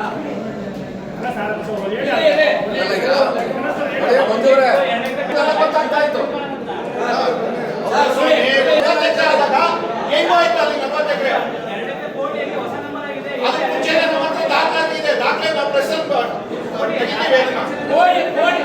ಸರ್ ತಪ್ಪು ಮಾಹಿತಿ. ಕೋಡಿ ಆದ್ರೆ ಟೋಟಲ್ 2 ಎಕರೆ. ಕೋಡಿ ಆದ್ರೆ ಸಬ್ ನಂಬರ್ ಸಪ್ರೇಟ್ ಮಾಡಿ ಬರ್ಬೇಕು. ಸಪ್ರೇಟ್ ಮಾಡಿ ಎಲ್ಲಿ ಬಂದಿದೆ ಸರ್? ಅವೆಲ್ಲ ಮಾತಾಡಬೇಡಿ ಸರ್. ಸರ್ ನಾನು ಹೇಳೋದು ಕೇಳಿ, ಕಾನೂನು ಬಗ್ಗೆ ಅದೊಂದಾಯ್ತಾ? ಆಮೇಲೆ ಸರ್ವೆ ನಂಬರ್ 207ರಲ್ಲಿ 22 ಮನೆ ಜಮೀನಿದೆ, ಕರೆಕ್ಟಾ? 1974-75ರಲ್ಲಿ ಡೆವಲಪ್ ಆಫೀಸರು 1ರಿಂದ 100 ಸೈಟ್ ಅಲಾಟ್ಮೆಂಟ್ ಮಾಡಿದ್ದಾರೆ. ಎಷ್ಟರಲ್ಲಿ? 21 ಎಕರೆ 22 ಗುಂಟೆಯಲ್ಲಿ. ಇದು ಹೆಚ್ಚು. ಇದು ಯಾರು ಮಾಡೋದು? ಇದು ಅಧಿಕಾರಿಗಳು ಮಾಡಿರೋದು. ಯಾರು ಮಾಡೋದು? ಯಾವಾಗ ಮಾಡೋದು? 74-75ರಲ್ಲಿ. ಅರ್ಥ ಆಯ್ತಾ? 21 ಎಕರೆಯಲ್ಲಿ 100 ಸೈಡ್ಗೆ ಎಷ್ಟು ಜಮೀನು ಬೇಕಾಗುತ್ತೆ? 10 ಎಕರೆ ಬೇಕಾಗುತ್ತಲ್ಲ. ಇನ್ನು 11 ಎಕರೆ 22 ಗುಂಟೆ ಎಲ್ಲೋಯ್ತು ಜಮೀನು? ಆಯ್ತು 90% 2014ರಲ್ಲಿ 90%ಗೆ ನಾವು ಹಾಕಿದ್ರಿ. ನಾನು ಪಂಚಾಯತಿ ಸದಸ್ಯನು, ರವೀಂದ್ರ ಅವರು ಚೇರ್ಮನ್. 14 ವರ್ಷ ಆಯ್ತಲ್ಲ, 12 ವರ್ಷ ಆಯ್ತಲ್ಲ, ಯಾರು ಒಂದು ಹಕ್ಕುಪತ್ರ ಕೊಟ್ಟಿದ್ರಿ ನೀವು? ಟೋಟಲ್ ಎಷ್ಟು? 53 ತಾತ್ಕಾಲಿಕ ಹಕ್ಕುಪತ್ರ ಕೊಟ್ಟಿದ್ದೀವಿ ನಾವು. ಎಲ್ಲಿ ಕೊಟ್ಟಿದ್ಯಾ? 129 ಕೊಟ್ಟಿದ್ದೀರಿ. MLA ಅವರು ನಾನು ಹೇಳಕ್ ಕೇಳಿ, 129 ಜನಕ್ಕೆ ಕೊಟ್ಟಿದ್ದೀರಿ. ಅದನ್ನ ಯಾರು ನೋಂದಣಿ ಮಾಡ್ಕೊಡೋದು? ಸಂಬಂಧಪಟ್ಟ ತಹಸೀಲ್ದಾರ್ ಮಾಡಬೇಕಿಲ್ಲ, ನೀವು ಮಾಡಬೇಕಿಲ್ಲ, RI ಮಾಡಬೇಕಲ್ವಾ? ಇದುವರೆಗೂ 10,000 ಕಟ್ಸ್ಕೊಂಡ್ರಿ, ಮಾಡಕ್ ಆಗಿಲ್ಲ ನಿಮ್ ಕೈಯಲ್ಲಿ. ಸರ್ ನಾನು ಹೇಳೋದ್ ಕೇಳಿ, ಆಮೇಲೆ ಆನ್ಸರ್ ಮಾಡಿ. ಆಮೇಲೆ 90%ಗೆ ಸರ್ಕಾರ ಬಿಟ್ಟಿರೋದು 100 ರೂಪಾಯಿ ಕಟ್ಕೊಂಡು ನಾನು ನೋಡಿ ಸುಮ್ಮನೆ ಏನೇನೋ ಮಾಡುವುದಲ್ಲ ಜನರಿಗೆ. ನಾನು ಪಂಚಾಯತಿ ಮುಂಭಾಗ ದಿನಾಂಕ 31/1911 ಇಸ್ವಿಯಲ್ಲಿ ನಾನು ಧರಣಿ ಮಾಡಿದ್ದೀನಿ, ಹೋರಾಟ ಮಾಡಿದ್ದೀನಿ. ನೋಡಿ ಪ್ರೆಸ್ ನೋಡಿ, ಯಾರಲ್ಲಿ ಇದ್ದಿದ್ದು ವಿಡಿಯೋ ಐತಾರೆ ನೋಡಿ. ಅರ್ಥ ಆಯ್ತಾ? ಇವಾಗ 90%ಗೆ ನಾನು 2014ರಲ್ಲಿ ನೋಡಿ ಇಷ್ಟು ಜನದ ನಾನು 100 ರೂಪಾಯಿ ಖರ್ಚು ನಾನು ಅಪ್ಲಿಕೇಶನ್ ಎಷ್ಟು ಜನ ಸ್ವಾಮಿ ನಾವು ಕೊಟ್ಟಿದ್ರೆ? ಸರ್ವೆ ನಂಬರು 207 ಇದೆ, 180 ಇದೆ. 2 ನಂಬರ್ 850 ಜನ, 800 ಚಿಲ್ಲರೆಗೆ ಹಾಕಿರೋದು. 839 ಎಷ್ಟು ಜನಕ್ಕಪ್ಪ ನೀವು ಫಲಾನುಭವಿ ಏನಪ್ಪ ನೀನು? ನಾನ್ ಸೈಡ್ ಹೇಳಿರ್ತಾರೆ, ನೀವು ಯಾಕೆ ಮಾಡಬಾರ್ದು? ಇವಾಗ ನಾನು ಬಂದು ನಾನು ಮಾಡ್ಕೊಳ್ತೀನಿ. ಎಷ್ಟು ದಿನದಲ್ಲಿ ಮಾಡ್ತೀಯಾ? ಬಡವರು 50 ವರ್ಷದಿಂದ ಎಷ್ಟು ಶಾಸಕ ಬರಲಿ, ಕಾಂಗ್ರೆಸ್ ಬರಲಿ, ಬಿಜೆಪಿ ಬರಲಿ, ಪಕ್ಷ ಬೇಕಾಗಿಲ್ಲ. ಬಡವ್ರಿಗೆ ಅನುಕೂಲ ಆಗ್ಬೇಕು, ಖಾತೆ ಮಾಡ್ಕೊಡ್ಬೇಕು. 50 ವರ್ಷ ಆಗಿದೆ, ಒಬ್ಬ ಬಡವನ್ ಮನೆ ಕೊಡ್ಬೇಕಲ್ಲ, ಏನ್ ಮಾಡೋದು? ಅಣ್ಣ ರಿಜಿಸ್ಟ್ರು ಖಾತೆ ಅಲ್ಲ, ರಿಜಿಸ್ಟ್ರು ಮಾಡ್ಕೊಡ್ಬೇಕು. ಆಮೇಲೆ 129 ಜನಕ್ಕೆ ರಿಜಿಸ್ಟರ್ ಮಾಡೋಂತ ಎಷ್ಟು ಸಲ ಇದ್ರೆ ವಿಡಿಯೋ ಅವ್ರು ಏನ್ ಹೇಳಿದ್ರು? Tahsildar Aadhaar card PAN card ಕೇಳು ಅಂದ್ರು.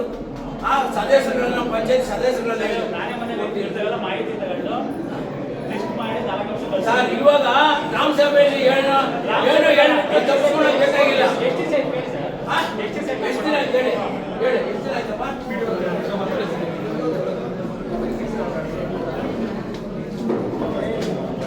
ಮೂರಲ್ಲಿ ಟೋಟಲ್ 6 ಎಕರೆ 25 ಗುಂಟೆ ಜಮೀನಿದೆ.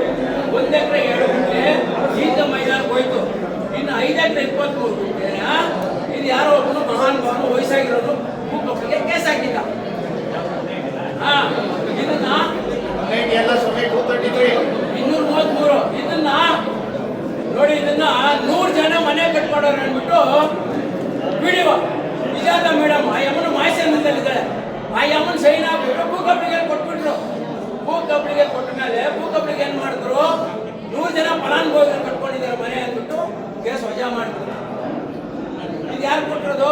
ಪಂಚಾಯತ್ ಅವ್ರು ಕೊಟ್ಟಿರೋದು. ಪಂಚಾಯತ್ ಮೇಡಮ್ ತಮ್ಮ ಹತ್ರ ಪಂಚಾಯತ್ ಅವ್ರು ಕೊಟ್ಟಿರೋದು. ಮಾಹಿತಿ ಇದೆಯಾ? ನೋಡಿ, ನನಗೆ ಇವಾಗ ಬರ್ಬೇಕಂತ ಹೇಳಿದ್ದು ಅರ್ಥ ಮಾಡ್ಕೊಳ್ಳಿ. ಇದು ಸರ್ಕಾರಿ ಬಂದ್ರೆ ಇದನ್ನ ಯಾರು ಮನೆ ಕಟ್ಟಂಗಿಲ್ಲ. ಆಮೇಲೆ ಸಪೋಸ್ 180 ಅಂತ ಪಂಚಾಯತ್ ಅಲ್ಲಿ ಖಾತೆ ಮಾಡ್ಬಿಟ್ಟು ಕುತ್ಕೊಂಡು ಜಾಗದಾಗ ಆ 180 ಮಧ್ಯದಲ್ಲಿ ಮೊನ್ನೆ ಏನಾಗೈತೆ ಪಂಚಾಯತಿ ಬಂದ್ಮೇಲೆ 180 ಮೇಲೆ ಆಯ್ತು, ಕೆಳಗಡೆ 233 ಅಂತ ನಂಬರ್ ಕೊಟ್ಟು ಖಾತೆ ಮಾಡೋರು ಪಂಚಾಯತ್. ಯಾವ ತರ ಆಗುತ್ತೆ ಮೇಡಮ್ ಅದು? ನಾನು ಒಂದು ಸಬ್ಜೆಕ್ಟ್ ಜಾಣಿಲ್ಲ, ಸ್ವಲ್ಪ ಕೇಳ್ಕೊಳ್ಳಿ ಇದನ್ನ. ಇನ್ನೂ ಒಂದು ಸಬ್ಜೆಕ್ಟ್ ಐತೆ, ಅರ್ಥ ಆಯ್ತಾ? ಆಮೇಲೆ ನೋಡಿ, ಇದು ಮರ್ಸೂರವರು ಫಲಾನುಭವಿ 9,600 ಖಾತೆ ಮಾಡಿದ್ದಾರೆ. 60-40 2010ರಲ್ಲಿ ನೇನು ಟನ್ ಹಾಕೋರು ಪಂಚಾಯತಿಯಲ್ಲಿ 2011 ರಿಜಿಸ್ಟರ್ ಮಾಡಿದ್ರೆ ಹಂಗೆ ಇಟ್ಕೊಂಡಿದ್ರು. ನಾನು ಪಂಚಾಯತಿಯಲ್ಲಿ ಇದೆಲ್ಲ ಮಾಡಕ್ ಆಗಿಲ್ಲ. ನಾನು ಪಂಚಾಯತಿಯಲ್ಲಿ 2020 ಸೋತ್ಮೇಲೆ 2022ರಲ್ಲಿ 9,600 ಅಡಿ ಖಾತೆ ಮಾಡಿದ್ದಾರೆ. ಈ ಖಾತೆ ಇದ್ರ ಬೆಲೆ ಎಷ್ಟು ಗೊತ್ತಾ? 5 ಕೋಟಿ ಆಗುತ್ತೆ. ಈ ಖಾತೆ 5 ಕೋಟಿ ಆಗುತ್ತೆ. ಅದು ಸರ್ಕಾರಿ ಜಮೀನು. ಒಬ್ಬ ಪ್ರಭಾವಿ ವ್ಯಕ್ತಿ ಬಾಡಿಗೆ ಬರುತ್ತೆ, ರೈತ, ಆತನಿಗೆ ಗತಿ ಇಲ್ವಾ? ಇದು 8 ಸೈಟ್ ಖಾತೆ ಮಾಡಿದ್ದಾರೆ. 2022ರಲ್ಲಿ ಮೊನ್ನೆ ಮಾಡೋದು ಏನೋ ಈ ಖಾತೆ. ಆಮೇಲೆ ಅದು ಬಿಟ್ಟು ಇದು ಮಾಹಿತಿ ತಗೊಂಡಿದ್ದೀನಿ, 17 ಸೈಟ್ ಈ ಖಾತೆ ಮಾಡಿದ್ದಾರೆ. ಇದು 9 ಟನ್ ಮಾಡಿದ್ದಾರೆ. ಒಟ್ಟು ಟೋಟಲ್ 25 ಸೈಟ್ ಖಾತೆ ಮಾಡಿದ್ದಾರೆ. ಅದು ಬಿಟ್ಟು 233ರಲ್ಲಿ ಒಂದು ಬಿಲ್ಡಿಂಗ್ ಕಟ್ಟಿದ್ದಾನೆ ಪುಣ್ಯಾತ್ಮ. ನನ್ನ ಬಗ್ಗೆ ಮಾತಾಡಿದ ಒಂದು ಪ್ರೆಸ್ ಮೀಟ್ ಅಲ್ಲಿ ಅವ್ನು ಮಾತಾಡಲಿ. ಅದನ್ನ ನೋಡಿ 25 ಸೈಡ್ ಒಂದು ಮನೆ ಖಾತೆ ಮಾಡವ್ರೆ. ಒಬ್ಬ ರೈತ ಬಾಡಿಗೆ ಬರುತ್ತೆ ಅವನಿಗೆ. ಇದನ್ನ ನಾನು ಸುಮಾರು ಗ್ರಾಮ ಸಭೆಯಲ್ಲಿ 15 ವರ್ಷದಿಂದ ನಾನು ಹೋಟ್ಲ ಮಾಡ್ತಾ ಇದ್ದೀನಿ. ಎಲ್ಲ ಸದಸ್ಯರು ಇದ್ರೆ ಕೇಳ್ಕೊಳ್ರಿ. ನಾನು ಏನು ಯಾವುದೋ ತರ ಮಾಡಿಲ್ಲ. ಇದನ್ನೆಲ್ಲ ಯಾರು ಹೊಣೆ ಇದಕ್ಕೆ? ಅದಕ್ಕೆ ನಾನು ನಿಮ್ಗೆ ಏನ್ ಹೇಳಿ ಜಗಳ ಮಾಡಿದ್ದು, ನಾವೆಲ್ಲರೂ ಇವಾಗ ಬರಬೇಕು, ಇವಾಗ ಗಮನಿಕೋಬೇಕು. ನಾನು ಇವಾಗ ಹಾಕಿದೆ ಲೆಟ್ರು, ಸ್ವಾಮಿ ಖಾತೆ ರದ್ದು ಮಾಡಂತ. ಈ ಖಾತೆ ಆಗಿದೆ ಬಿಡುವಾಗ ಇವಾಗ ನಾ ಬರ್ಲಿ, ಇವತ್ರ ಹೋದ್ರೆ ಶಿವತ್ರ ಹೋಗಿರ್ತೀನಿ ಮಾಡುವಾಗ ಶಿವ ಇವ ಯಾರಿಲ್ವಾ ಪಂಚಾಯತಿಯಲ್ಲಿ ಮಾಡ್ಬಿಟ್ರೆ ಕಣ್ಮುಚ್ಕೊಂಡು ಕಟ್ಟೆ ಕಾಯ್ತಾ ಇದ್ದೀರಾ? ಕಟ್ಟೆ ಮೇಸಕ್ಕೆ ಬಂದಿದ್ರೆ ನಿಮ್ಗೆ ಸಂಬಳ ಕೊಡೋದು ಸರ್ಕಾರ. ಅದೇ ಒಬ್ಬ ಬಡವನಿಗೆ ಈ ಖಾತೆ ಮಾಡ್ಬೇಕಂದ್ರೆ ಅವನು ಓಡಾಡಿ ಸತ್ತೋಗ್ಬೇಕು. ಒಬ್ಬ ಹೆಂಗಸು ಹೆಣ್ಕನ ಬೇಕಂದ್ರೆ ಓಡಾಡಿ ಸಾಯ್ಬೇಕು. ಇದಕ್ಕೆಲ್ಲ ಯಾರು ಸಾಯೋದು? ಏನು ಧ್ವಂಸಂಗದಲ್ಲಿ ಪಂಚಾಯತಿಯಲ್ಲಿ ತರ ಆಗ್ತಾ ಇದೆ. ಇದು ಸ್ವಲ್ಪ ಯೋಚನೆ ಮಾಡ್ಬೇಕು ಸ್ವಾಮಿ ನೀವು. ಅರ್ಥ ಆಯ್ತಾ? 30 ಕೋಟಿ ಆಸ್ತಿ ಅರ್ಥ ಮಾಡ್ಕೊಂಡಿರೋದು. ಬಡವ ಆದ್ರೆ ಹೇಳ್ರಿ ಸ್ವಾಮಿ, 30 ಕೋಟಿ ಆಸ್ತಿ ಸ್ವಾಮಿ. ಸರ್ಕಾರಿ ಜಮೀನು, ಸರ್ಕಾರಿ ದುಡ್ಡು, ಯಾರೋ ಬದುಕೋದು. ಬಡವನು ಅಲ್ಲೇ ಸಾಯ್ತು ಹೋಗ್ಬಿಡ್ಬೇಕು ಅವನು. ಅರ್ಥ ಆಯ್ತು? ಇವೆಲ್ಲ ಯಾರು ಕೇಳೋರಿಲ್ವಾ? ಕೇಳಿದ್ರೆ ಬಡವ ಒಂದು ಚೂರು ಒಂದಡಿ ನೀವು ಅವ್ರ ಹೆಸರೇ ಪ್ರಸ್ತಾಪ ಮಾಡಲಿಲ್ಲ. ನೀವು ಇಷ್ಟೆಲ್ಲ ನೀವು ಆ ದಾಖಲೆಗಳು ಇಟ್ಕೊಂಡಿದ್ದೀರಲ್ಲ, ಅವ್ರ ಹೆಸರೇ ಪ್ರಸ್ತಾಪ ಮಾಡಲಿಲ್ಲ. ಸಮಾಜಕ್ಕೆ ಹೆಂಗ್ ಗೊತ್ತಾಗುತ್ತೆ? ಅದಕ್ಕೆ ಸಮಾಜಕ್ಕೆ ಗೊತ್ತಾಗಕ್ಕೆ ನಾನು ಅವ್ರ ಹೆಸರು ಪ್ರಸ್ತಾಪ ಮಾಡಿ ಸರ್, ಅವ್ರ ಹೆಸರು ಪ್ರಸ್ತಾಪ ಮಾಡಿ, ಸಮಾಜಕ್ಕೆ ಗೊತ್ತಾಗಬೇಕಲ್ಲ. ಪ್ರಸ್ತಾಪ ಅಂದ್ರೆ ಕೃಷ್ಣಪ್ಪ ಅಂದ್ಬಿಟ್ಟು. ಯಾರು ಸರ್ ಕೃಷ್ಣಪ್ಪ ಅಂದ್ರೆ ಯಾರು? ಕೃಷ್ಣಾರೆಡ್ಡಿ 12ನೇ ವಾರ್ಡ್ ನಂಬರು, ಮಾಜಿ ಸದಸ್ಯನು. 30 ಕೋಟಿ ಆಸ್ತಿ ಇದು. 30 ಕೋಟಿ ಆಸ್ತಿ ಕಳಿಸಿರೋದು. ನನ್ನ ಮೇಲೆ ಪ್ರೆಸ್ ಮೀಟ್ ಮಾಡಿ ಅವ್ನು ಹಂಗ್ ತಗೊಂಡ ಹಿಂಗ್ ತಗೊಂಡ. ನಾನು ಎಲ್ಲಾನು ₹1 ತಗೊಂಡು ಎಲ್ಲಾನು ಒಂದು ಸೈಡ್ ಮಾಡಿದ್ರೆ ನೀವು ಎಷ್ಟು ಜನ ಸೇರಿದ್ರೆ 8 ಜನ ಚಪ್ಪಲಿ ತಗೊಂಡ್ಬಂದು ಹಾರ ಹಾಕಿ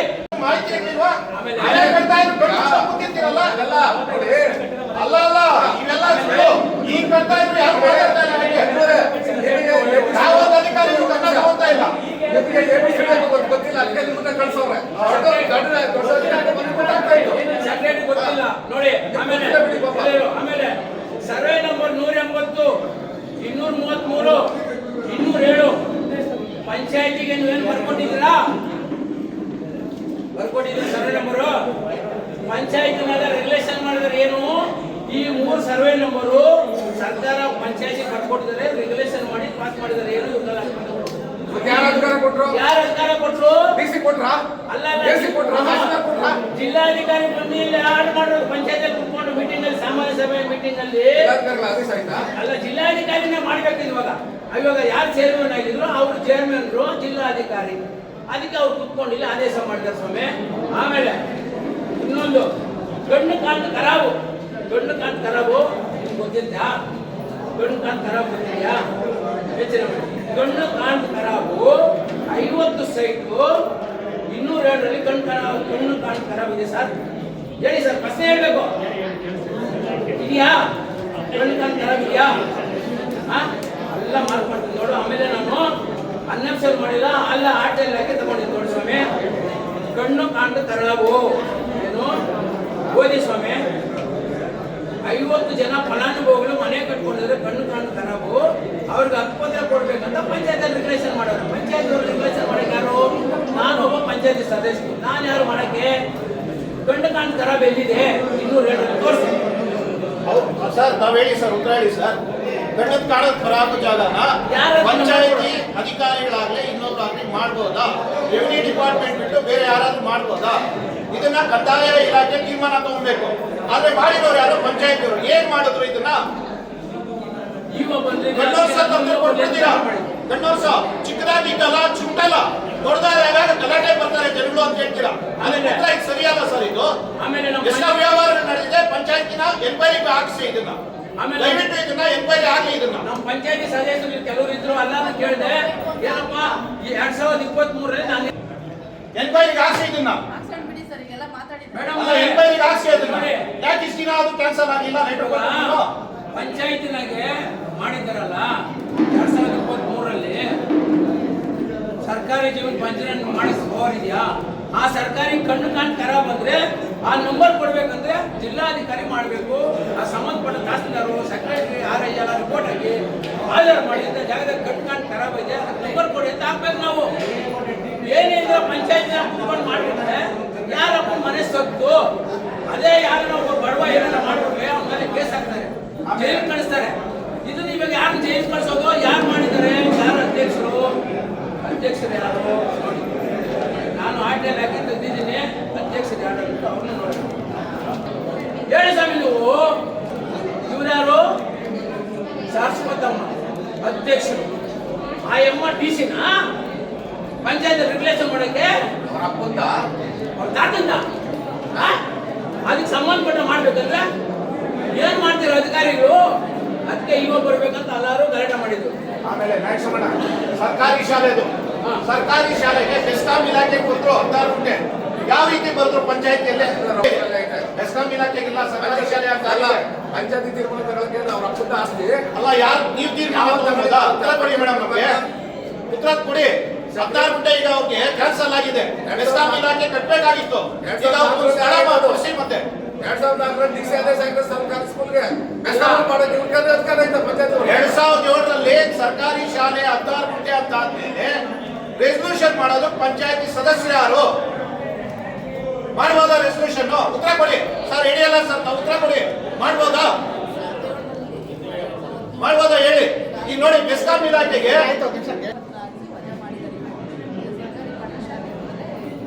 2017 ಹೇಳ್ತಾರೆ, 2017ರಲ್ಲಿ ರಿಸರ್ವೇಷನ್ ಮಾಡಿದ್ದಾರೆ, ಪಂಚಾಯತಿಯಿಂದ ಆಗಿದೆ. ಅದನ್ನ ಅವ್ರ ಹತ್ರ ಆಲ್ರೆಡಿ ಅಪೀಲ್ ಹಾಕಿ ಅದನ್ನ ಕ್ಯಾನ್ಸಲ್ ಮಾಡಿದ್ದಾರೆ. ಆಲ್ರೆಡಿ ಮತ್ತೆ ಸರ್ಕಾರಿ ನಾನು ಮುನ್ರಾಜು DSS ಓಡಾಡಿ ಇವತ್ತು ಕತ್ಕೊಂಡು ಇವರೆಲ್ಲ ಫೋನ್ ಮಾಡಿ ಗಲಾಟೆ ಮಾಡಿದ್ಮೇಲೆ ಆ ಬೆಸ್ಕಾಂ ಆಗಿರೋದನ್ನ ವಜಾ ಮಾಡಿ ಇದು ಏನು DC ಆದೇಶ ಮಾಡಿದ್ದಾರೆ ಸರ್ಕಾರಿ ಸ್ಕೂಲ್ಗೆ ವರ್ಷನ ಮಾಡ್ಬೇಕು ಮಾಡಬೇಕು ಅಂತಿದ್ರು. ಅವ್ರು ಆರ್ಡರ್ ಮಾಡಿ ಎಷ್ಟು ದಿನ ಆಗಿತ್ತು? ಮೇಡಮ್ಗೆ ಹೇಳಿದ್ರೆ ಇವತ್ತು ಮಾಡ್ತೀನಿ ನಾಳೆ ಮಾಡ್ತೀನಿ ಅನ್ಕೊಂಡಿದ್ದಾರೆ. ಆಮೇಲೆ ಬೆಸ್ಕಾಂ ಅವರು ಅಲ್ಲಿ ಅವ್ರು ದೌರ್ಜನ್ಯಕ್ಕೆ ಬಂದಿಲ್ಲ, ಅವ್ರಿಗೇನು ಗೊತ್ತಿಲ್ಲ. ಬೆಸ್ಕಾಂ ಅವ್ರಿಗೆ ನಮ್ಮ ಪಂಚಾಯತಿ ಅವರೇ 100 ಅಡಿ ರಿಸರ್ವೇಷನ್ ಮಾಡ್ಕೊಂಡಿದ್ಮೇಲೆ ಕಾಪಿ ಕೊಟ್ಮೇಲೆ ಬೆಸ್ಕಾಂ ಅವ್ರು ಕೊಟ್ಟರು, ಬೋರ್ ಹಾಕಿದ್ರು, ಕಾಂಪೌಂಡ್ ಹಾಕಿದ್ರು, ದುಡ್ಡು ಖರ್ಚು ಮಾಡಿದ್ರು. ಅದಕ್ಕೆ ಯಾರು ಜವಾಬ್ದಾರಿ? ನಮ್ಮ ಪಂಚಾಯತಿನೇ ಜವಾಬ್ದಾರಿ. ಬೆಸ್ಕಾಂ ಅವ್ರ ಮೇಲೆ ನಾವು ಭೂಮಿ ಕುಣಿಸೋಕ್ಕಾಗಲ್ಲ. ಆಮೇಲೆ ಬೆಸ್ಕಾಂ ಅವ್ರ ಮೇಲೆ ಸಾಹೇಬ್ರು ಅಲ್ಲೇ ಇದ್ದಾರೆ. ನಾನು ಗಲಾಟೆ ಮಾಡಿದೆ ಅವ್ರ ಮೇಲೆ. ಮೊನ್ನೆ ಆಫೀಸ್ಗೆ ಹೋಗಿದ್ದೆ, ನೀನೇ ನನ್ನ ಮೇಲೆ ಗಲಾಟೆ ಮಾಡಿದೆ, ನನ್ನ ಹೆಸರು ಗೊತ್ತಿಲ್ಲ ಅಂತ ಕೇಳಿದ್ರು. ನಾವು ಗಲಾಟೆ ಮಾಡಿ ಜಾಗ ಅಲ್ಲಿ ನಿಲ್ಲಿಸಿದ್ದೀರಿ 16 ಗುಂಟೆ. ಅರ್ಥ ಆಯ್ತಾ? ಇವೆಲ್ಲ ಸಣ್ಣ ಕೆಲಸಗಳಿದೆ ಅಂದ್ಬಿಟ್ಟು ನಾವು ಇವಾಗ ಬರ್ಬೇಕಂತಿದ್ದು. ಈ ಖಾತೆಗಳು 25 ಸೆಟ್ ವಜಾ ಮಾಡಲೇಬೇಕು. ಸುಮಾರು ಅರ್ಜಿಗಳಾಗಿದೆ ಸರ್, ಇದನ್ನು ವಜಾ ಮಾಡೋಕ್ಕಲ್ಲ ಅಂದರೆ ನಾನು ಅಲ್ಲೇ ಸತ್ಯಾಗ್ರಹ ಮಾಡ್ತೀನಿ, ಉಪವಾಸ ಬೆಸ್ಕಾಂ ಅವ್ರು ಕೊಡ್ಲಿ. ಒಳ್ಳೆ ಜಾಗ, ಸರ್ಕಾರಿ ಜಾಗ ಬೇಕಾಗಿದೆಯಲ್ಲ, ಒಳ್ಳೆ ಬೆಸ್ಕಾಂ ಇಲಾಖೆಗೆ ಇದುವರೆಗೂ ಜಾಗ ಸಿಗ್ತಾ ಇಲ್ಲ. ಒಳ್ಳೆ ಬನ್ರಿ ಕೊಡ್ತೀನಿ, ಕೊಡ್ರಿ. ಸರ್ವೆ ನಂಬರ್ ವೈಸ್ ಏನೇನು ಇಶ್ಯೂಸ್ ಹೇಳಿದ್ದಾರೆ ನೋಟ್ ಮಾಡ್ಕೊಂಡು ಸರ್ಕಾರಿ ಇಲಾಖೆಗಳಿಗೆಲ್ಲ ರಿಕ್ವೈರ್ಮೆಂಟ್ ಇದೆ. 2023 ಗ್ರಾಮ ಸಭೆಯಲ್ಲೇ ಇದನ್ನ ಕೊಟ್ಟಿದ್ದೀವಿ. ನಾಗರಾಜ್ ಅಂತ PA ಇದ್ರು. ಇದುವರೆಗೂ ಯಾವುದು ಸರ್ವೆ ಆಗಲಿಲ್ಲ. ನಿಮ್ಮ ಸುಪರ್ದಿಯಲ್ಲಿ ಇರೋ ಜಾಗನೇ ಸರ್ವೆ ಆಗ್ತಾ ಇಲ್ಲ ಸರ್. ಈಗ ನೀವು OM ಹಾಕಿ ಎಷ್ಟು ದಿನ ಆಯ್ತು? ಧ್ವಂಸನ ಗಡಿ ಗುಡಿಸಿ ಅಂತ ಎಲ್ಲಾಗಿದೆ ಸರ್ವೆ? ಯಾವ್ದು ಸರ್ವೆ ಮಾಡ್ತಾ ಇದ್ದೀರಾ ಸರ್ಕಾರಿ ಜಾಗಗಳು? ಮಾಹಿತಿ ನೀಡಿ ನಮಗೆ. ಅಲ್ಲ ಅದೇನೆ ಅದನ್ನ ಗುರುತಿಸಿ ಅಪ್ಪತ್ರ ಕೊಡಿ, ಇಲ್ಲ ಅಂದ್ರೆ ಅದನ್ನ ಸರ್ಕಾರ ಹೊಸ ಕೊಡಿ, ಏನೂ ಮಾಡಿಲ್ಲ. ಇಲ್ಲ ಅದೇ ಅವ್ರು ಬದ್ಲಿ ಜಾಗ ಕೊಟ್ಬಿಟ್ಟು ಅವ್ರಿಗೆ ಏನಾದ್ರು ಒಂದು ಅರೇಂಜ್ ಮಾಡ್ಬಿಟ್ಟು ಜಾಗ ಕೊಡಿ ಅವ್ರಿಗೆ. ಯಾಕೆ ಬರ್ತಾ ಇಲ್ಲ ಇದು? ಒಂದ್ ನಿಮಿಷ ಅಲ್ಲ, ಅಟ್ಗೋಡೆ ಮೇಲೆ ದೀಪ ಇಟ್ಟಾಗೆ ಪ್ರತಿಯೊಂದನ್ನು ಅವರು ಯಾರಾದ್ರೂ ಸರ್ವೆಗೆ ಬಂದಾಗ ಡೆಮಾಲಿಷನ್ ಆದಾಗ ಸಾರ್ವಜನಿಕರು ಬಡವರು ಸಾಯ್ಬೇಕು. ಆಮೇಲೆ ಒಂದೊಂದು ಜಾಗದಲ್ಲಿ 4 ಜನರಿಂದ 5 ಜನಕ್ಕೆ ಒಂದೊಂದು ಕುಟುಂಬಕ್ಕಾಗಿದೆ. ಹೇಗಾಗುತ್ತದು? ಸರ್ ಈಗ ಒಂದ್ ನಿಮಿಷ, ಈಗ ನಾನು ಆವಾಗೇ ಸಬ್ಜೆಕ್ಟ್ ಹೇಳಿದ್ದೀನಿ ಮಂಜು ಅವರೇ. ಈಗ ಗುಮ್ಮಕೋಟೆ 232 ಸರ್ವೆ ಮಾಡಿ ಅಲ್ಲಿ ನಿವಾಸಿಗಳಿಗೆ ಸರ್ವೆ ಮಾಡಿ ಬಸ್ ಫಿಕ್ಸ್ ಮಾಡಿದಿರಲ್ಲ, ಗುರುಸ್ತಾ ಇದ್ದೀರಲ್ಲ, ಅವ್ರಿಗೆಲ್ಲ ಹೋಗ್ಬೇಕು, ಜಾಗ ಯಾವ್ದು? ಅವ್ರಿಗೆಲ್ಲ ಬದ್ಲಿ ಜಾಗ ಎಲ್ಲ ಹೋಗ್ಬೇಕು. ಮತ್ತೆ ಇಲ್ಲಿ ಸುಳ್ಳು ಕೂಡಿದೆ.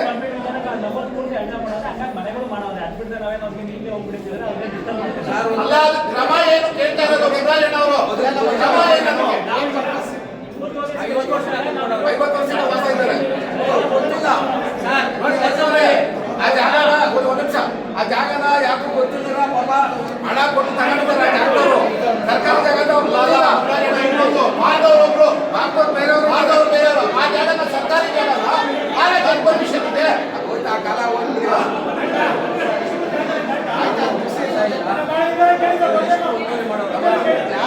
ಹೇಳ್ಬಿಟ್ಟು ಅಧಿಕಾರಿಗಳು ಮಾಡಿದ್ರೆ ಆ ಜಾಗನ ಅವ್ರನ್ನ ಕೊಟ್ಬಿಡಿ, ಕುಂಟೆನ ಕೆರೆನ ಮಾಡ್ಕೊಡ್ರಿ, ಕುಂಟೆನ ಮಾಡ್ಕೊಡ್ರಿ.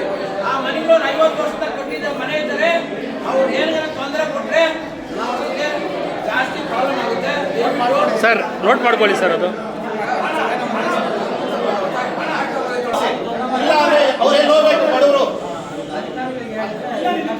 ಆಮೇಲೆ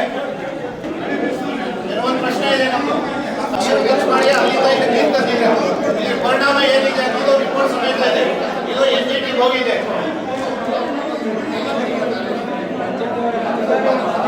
ನೋಡಿ, ಲ್ಯಾಬ್ರೇಟರಿ ರಿಪೋರ್ಟ್ ಸಮೇತ ಕಳಿಸಿದ್ರಲ್ಲ, ಲ್ಯಾಬ್ರೇಟರಿ ರಿಪೋರ್ಟ್ ಆಗಿದೆ. ಈ ಕಲುಷಿತವಾದ ನೀರು ನಮ್ಗೆ ಏನಕ್ಕೆ ಬೇಕು ಹೇಳಿ? ಸಾರ್ವಜನಿಕರು ಕುಡಿದು ಸಾಯ್ಬೇಕಾಯ್ತಲ್ಲ ಕಾಲೇಜ್ ಬಂದು. ಈಗ NGT ಫೈಲ್ ಆಗಿದೆ, ಕೆರೆಗಳದ್ದು ಕುಂಟೆಗಳದ್ದು ಎಲ್ಲಾನು.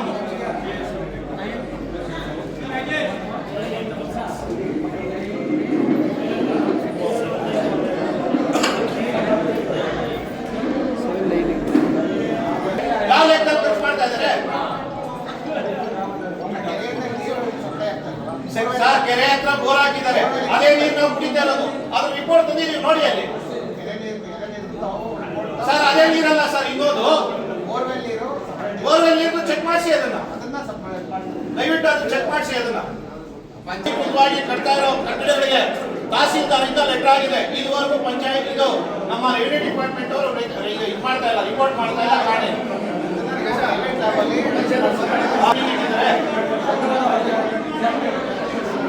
ಇನ್ನೊಂದು ಮತ್ತೊಂದು ಇದನ್ನೇ ಕಾಲ ಕಳೀತಾ ಇದ್ದಾರೆ.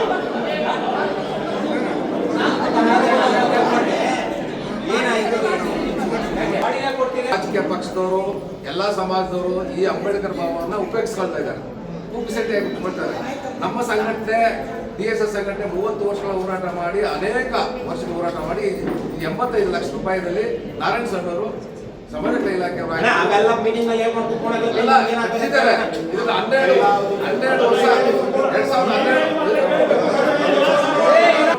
ಮಾಡಿಸಿಲ್ಲ, ಆಲ್ಟ್ರೇಷನ್ ಮಾಡಿಸಿಲ್ಲ. ಇನ್ನು ಮುಂದೆ ಕೆಲಸ ಆಗ್ಬೇಕು ಸರ್. 6 ತಿಂಗಳು 7 ತಿಂಗಳು ಆಗಲಿಲ್ಲ.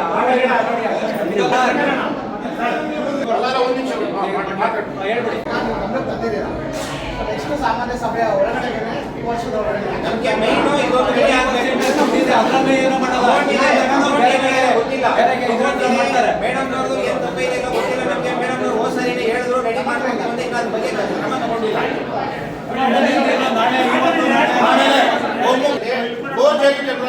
ನಡೀತಾ ಇದೆ. ಇದ್ರ ಮೇಲೆ 4 ಜನರಲ್ ಲೈಸೆನ್ಸ್ ಕೊಟ್ವಿ, 3 ಜನರಲ್ ಲೈಸೆನ್ಸ್ ಕ್ರಮ ತಗೊಂಡಿದ್ದಾರೆ. ಈ ಒಂದು ಜನರಲ್ ಲೈಸೆನ್ಸ್ ಯಾಕೆ ಕ್ರಮ ತಗೊಂತ ಇಲ್ಲ? PDO ಅವರು ಉತ್ತರ ಕೊಡ್ಬೇಕು. ಕೊಡಿ ಮೇಡಮ್, ಇದು ಉತ್ತರ ಕೊಡಿ ಮೇಡಮ್. ಸುಮಾರು ದಿನದಿಂದ ಹೇಳ್ತಾನೆ ಇದೀವಿ, ನಮ್ಗೆ ತಮಗೆ ಮಾಹಿತಿ ಕೊಡ್ತಾನೆ ಇದೀವಿ. ಇದ್ರ ಮೇಲೆ ಆಕ್ಷನ್ ಯಾಕೆ ಆಗ್ತಾ ಇಲ್ಲ? ಯಾಕಾಗ್ತಾ ಇಲ್ಲ?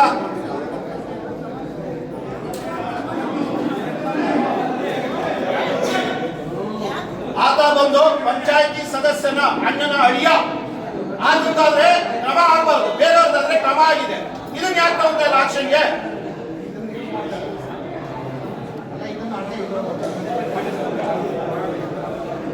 ಸರ್ ಅದು ಬೆಸ್ಕಾಂ ಇಲಾಖೆಯಿಂದ ಕೊಟ್ಟಿರೋ ಕಾಪಿ ಸರ್ ಅದು.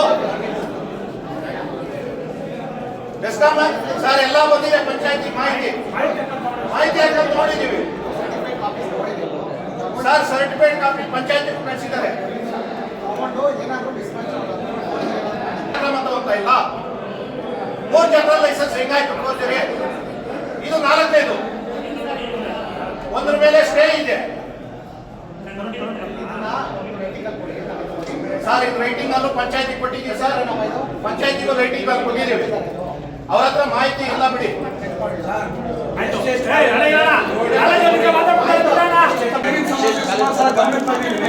ಆದ್ರೆ ಯಾವುದೇ ಕಾರಣಕ್ಕೂ ಬಗೆಹರಿಲ್ಲ. ನಾನು ಕೇಳಿದಾಗ 45 ಇದೆ ಈ ಸಂಪಿನಲ್ಲಿ ಇರೋದು ಅಂತ. ಬಟ್ ಒಂದೇ ಪಾಯಿಂಟ್ ಇದು ತುಂಬಾ ಸಮಸ್ಯೆ ಆಗ್ತದೆ. ನಾವು ಎಲೆಕ್ಷನ್ ಒಂದು ಬಾಡಿ ಕ್ಲೋಸ್ ಆಗೋದು ಪ್ರತಿಯೊಬ್ಬ ಬಿಡಿಬೇಕು ಎಲ್ಲರೂ ಬಗೆಹರಿಬೇಕು. ಆಮೇಲೆ ಅದೊಂದು ಆಮೇಲೆ ಕಸದ ಗಾಡಿ ಎಲೆಕ್ಷನ್ ಮಾಡಿ ಮುಗಿದ ಮೇಲೆ 6 ದಿನಕ್ಕೆ 7 ದಿನಕ್ಕೆ ಒಂದ್ಸಲ ಕಸದ ಗಾಡಿ ಬರ್ತಾ ಇತ್ತು. ಒಂದು 3 ದಿನಕ್ಕೆ ಬರ್ತಾ ಇತ್ತು ಎಲೆಕ್ಷನ್ ಮಾಡಿ ಇರಬೇಕಾದ್ರೆ. ಯಾವಾಗ ಫೋನ್ ಮಾಡಿ ಅವ್ರು ಕೂಡ ಏನೋ ಒಂದು ಸಬೂಬ್ ಹೇಳ್ತಾರೆ, ವೆಹಿಕಲ್ ರಿಪೇರ್ ಆಗಿದೆ ಅಥವಾ ಲೇಬರ್ ಬಂದಿಲ್ಲ, ಏನಾದ್ರು ಒಂದು ರೀಸನ್ಸ್. ನಾವು ವಿಡಿಯೋ ಗಮನಕ್ಕೆ ತಂದಿದ್ದೀವಿ. ಮತ್ತೆ ಅವ್ರಿಗೆ ಕಾಂಟ್ರಾಕ್ಟ್ ಲಾಸ್ಟ್ ಮಂತ್ ನನ್ನ ಗಮನಕ್ಕೂ ಬಂದಿದೆ. ಅದು ವೆಹಿಕಲ್ಸ್ ಎಲ್ಲ ಪ್ರಾಬ್ಲಮ್ ಆಗಿ ಅದನ್ನ ನನ್ನ ಗಮನ ಬಂದಿದೆ. ಈ ಮಂತ್ ಇಂದ ಅದನ್ನ ಸರಿಪಡಿಸಿದ್ದಾರೆ. ಆಮೇಲೆ ಜನ ಏನಾದ್ರು ಆ ಥರ ಆದ್ರೆ ನಮ್ಮ ಗಮನ ತಗೊಂಡ್ಬಂದು ಸರ್ ಅದನ್ನ ಒಂದು ಹೇಳ್ತೀವಿ ಸರ್. 3 ಲಕ್ಷ ಕೊಡ್ತಾ ಇದ್ದೀವಿ ಕಸದ ವಿಲೇವಾರಿಗೆ, 4 ಲಕ್ಷ ಅನುಮೋದನೆ ಮಾಡುದು. 4 ಲಕ್ಷ ಕೊಟ್ಟಾದ್ಮೇಲೆ ಕಸ ಕ್ಲೀನ್ ಆಗಿ ಆಕ್ಟಿವ್ ಆಗ್ತಾ ಇಲ್ಲ. ಆಮೇಲೆ ಒಂದು ರಸ್ತೆಗೆ ಹೋಗ್ಬೇಕಾದ್ರೆ ಯಾರೋ ಸಿಗ್ನೇಚರ್ ತೊಗೊಳ್ತಾ ಇದ್ರು. ಅಟ್ಲೀಸ್ಟ್ ಅವ್ರಿಗೆ ಬಂದಿರೋದಕ್ಕೆ ಅವ್ರ ಐಡೆಂಟಿಫಿಕೇಶನ್ ಸಿಗ್ತಾ ಇತ್ತು. ಈಗ ಅವ್ರು ಯಾರು ಗಮನಿಸೋರಿಲ್ಲ, ಯಾರ ಸಿಗ್ನೇಚರ್ ಹಾಕ್ಸೋರಿಲ್ಲ, ಯಾವಾಗ ಬರ್ತಾರೆ ಅನ್ನೋದು ಗಮನಕ್ಕೆ ಬರ್ತಿಲ್ಲ. ಅವರು GPS ಫೋಟೋಸ್ ಹಾಕ್ತಾ ಇದ್ದಾರೆ. ಬೇಕಾದ್ರೆ ಪಂಚಾಯತಿ ಗ್ರೂಪ್ ಅಲ್ಲಿ ಇದೆ, ನಿಮ್ಮನ್ನ ಆಡ್ ಮಾಡ್ತೀವಿ ಸರ್. ಕಸ ಎಲ್ಲೂ ಎತ್ತಾ ಇಲ್ಲ ಸರ್, ಎಲ್ಲೂ ಎತ್ತಾ ಇಲ್ಲ. ಎಲ್ಲೆಲ್ಲಿ ಆಲ್ರೆಡಿ ನಾವು ಬ್ಲಾಕ್ ಬಾಕ್ಸ್ ಮಾಡಿದ್ರು. ಎಲ್ಲೂ ಆ ಕಸ ಇರ್ತಾ ಇಲ್ಲ ಅಂದ್ರೆ ಅದನ್ನ ಬ್ಲಾಕ್ ಬಾಕ್ಸ್ ಅದನ್ನ ವಿಡಿಯೋ ಮಾಡೋದು ಸರಿ ಹೋಗುತ್ತೆ. ಇದೊಂದು ಆಡ್ ಮಾಡ್ಕೊಂಡು ಕಮರ್ಷಿಯಲ್ ಆಕ್ಟಿವಿಟೀಸ್ ನಡೀತಾ ಇದ್ದಾವೆ. ಇಂಟೀರಿಯರ್ ಡಿಸೈನರ್ಸ್ ಶೆಡ್ಯೂಲ್ ಹಾಕೊಂಡು ಇಂಟೀರಿಯರ್ ಡಿಸೈನ್ಗೆ ಅದನ್ನೆಲ್ಲ ಇಂಟೀರಿಯರ್ ಪ್ರಿಪೇರ್ ಮಾಡಿ ಬರ್ತಾ ಇದ್ದಾರೆ. ಅವ್ರದ್ದು ಗಾರ್ಬೇಜ್, ಅವ್ರದ್ದು ವೇಸ್ಟೇಜ್ ಎಲ್ಲಾನು ಗಾಡಿ ಬಂದ ಗಾಡಿನೂ ಹಾಕಲ್ಲ, ಮತ್ತೆ ಅದನ್ನ ಹೊರಗಡೆ ಸಾಗಿಸುವಂತ ವ್ಯವಸ್ಥೆ ಎಲ್ಲ ಅಲ್ಲೇ ಇಂಟೀರಿಯರ್ ಡಿಸೈನ್ ವೇಸ್ಟ್ ಮೆಟೀರಿಯಲ್ಸ್ ಬರ್ತಲ್ಲ ಸರ್. ಆನ್ಲೈನ್ ಟ್ಯಾಕ್ಸ್ ಹಾಕಿದ್ದೀವಿ ಆಮೇಲೆ ಇನ್ನೊಂದು ಸಮಸ್ಯೆ ಇದೆ. ಹಂಗೆ ಮಾಡ್ತಾ ಇದ್ದಾರೆ. ಇಲ್ಲ ಅಂತಂದ್ರೆ ಅಲ್ಲೇ ಡಂಪ್ ಮಾಡಿ ಅಲ್ಲೇ ಬೆಂಕಿ ಹಾಕ್ತಾರೆ. ಅಲ್ಲ, ರಾತ್ರಿ ಎಲ್ಲ ಹೊಗೆ ಹಾಕೊಂಡೇ ಇರುತ್ತೆ, ಫುಲ್ ಪೊಲ್ಯೂಷನ್. ಇನ್ನೊಂದು ಸಮಸ್ಯೆ ಇದೆ ಸರ್. ಕಾರ್ಯಕ್ರಮಗಳ ಆಯೋಜಿಸೋರು ಅವರೇ ಇನ್ಚಾರ್ಜ್ ತಗೊಂಡು ಕಸಗಳ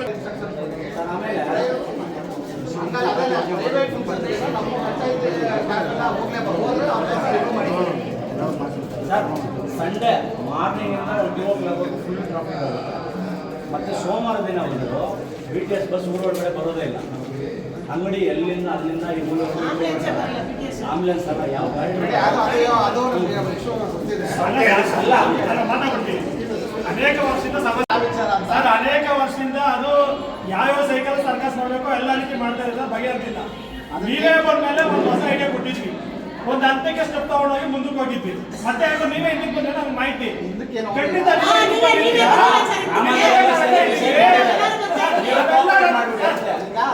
ನಾವೆಲ್ಲರೂ ಜೊತೆಗಿರ್ತೀವಿ. ಅಂಗಡಿ ಬೇಕು ಅಂತ ಕೇಳ್ತಾರೆ. ಹಿಂದೇನೋ ಹೋಗಿಲ್ಲ. ಅದನ್ನ ಏನಂದ್ರೆ ಒಂದು ಸಾಮಾನ್ಯ ಸಭೆಯಲ್ಲಿ ಅದನ್ನ ಡಿಸಿಷನ್ ಮಾಡಿ ಮಾಡಬೇಕು. ಬರೀ ಒಂದು ನಾಲ್ಕೋಡೆ ಮತ್ತೆ ಸ್ವಲ್ಪ ವ್ಯತ್ಯಾಸ ಆಗಿದೆ ಸರ್. ಒಂಚೂರು ಗಂಟೆ ಕಿತ್ಕೊಂಡ್ಬಿಡೋಣ ಸರ್.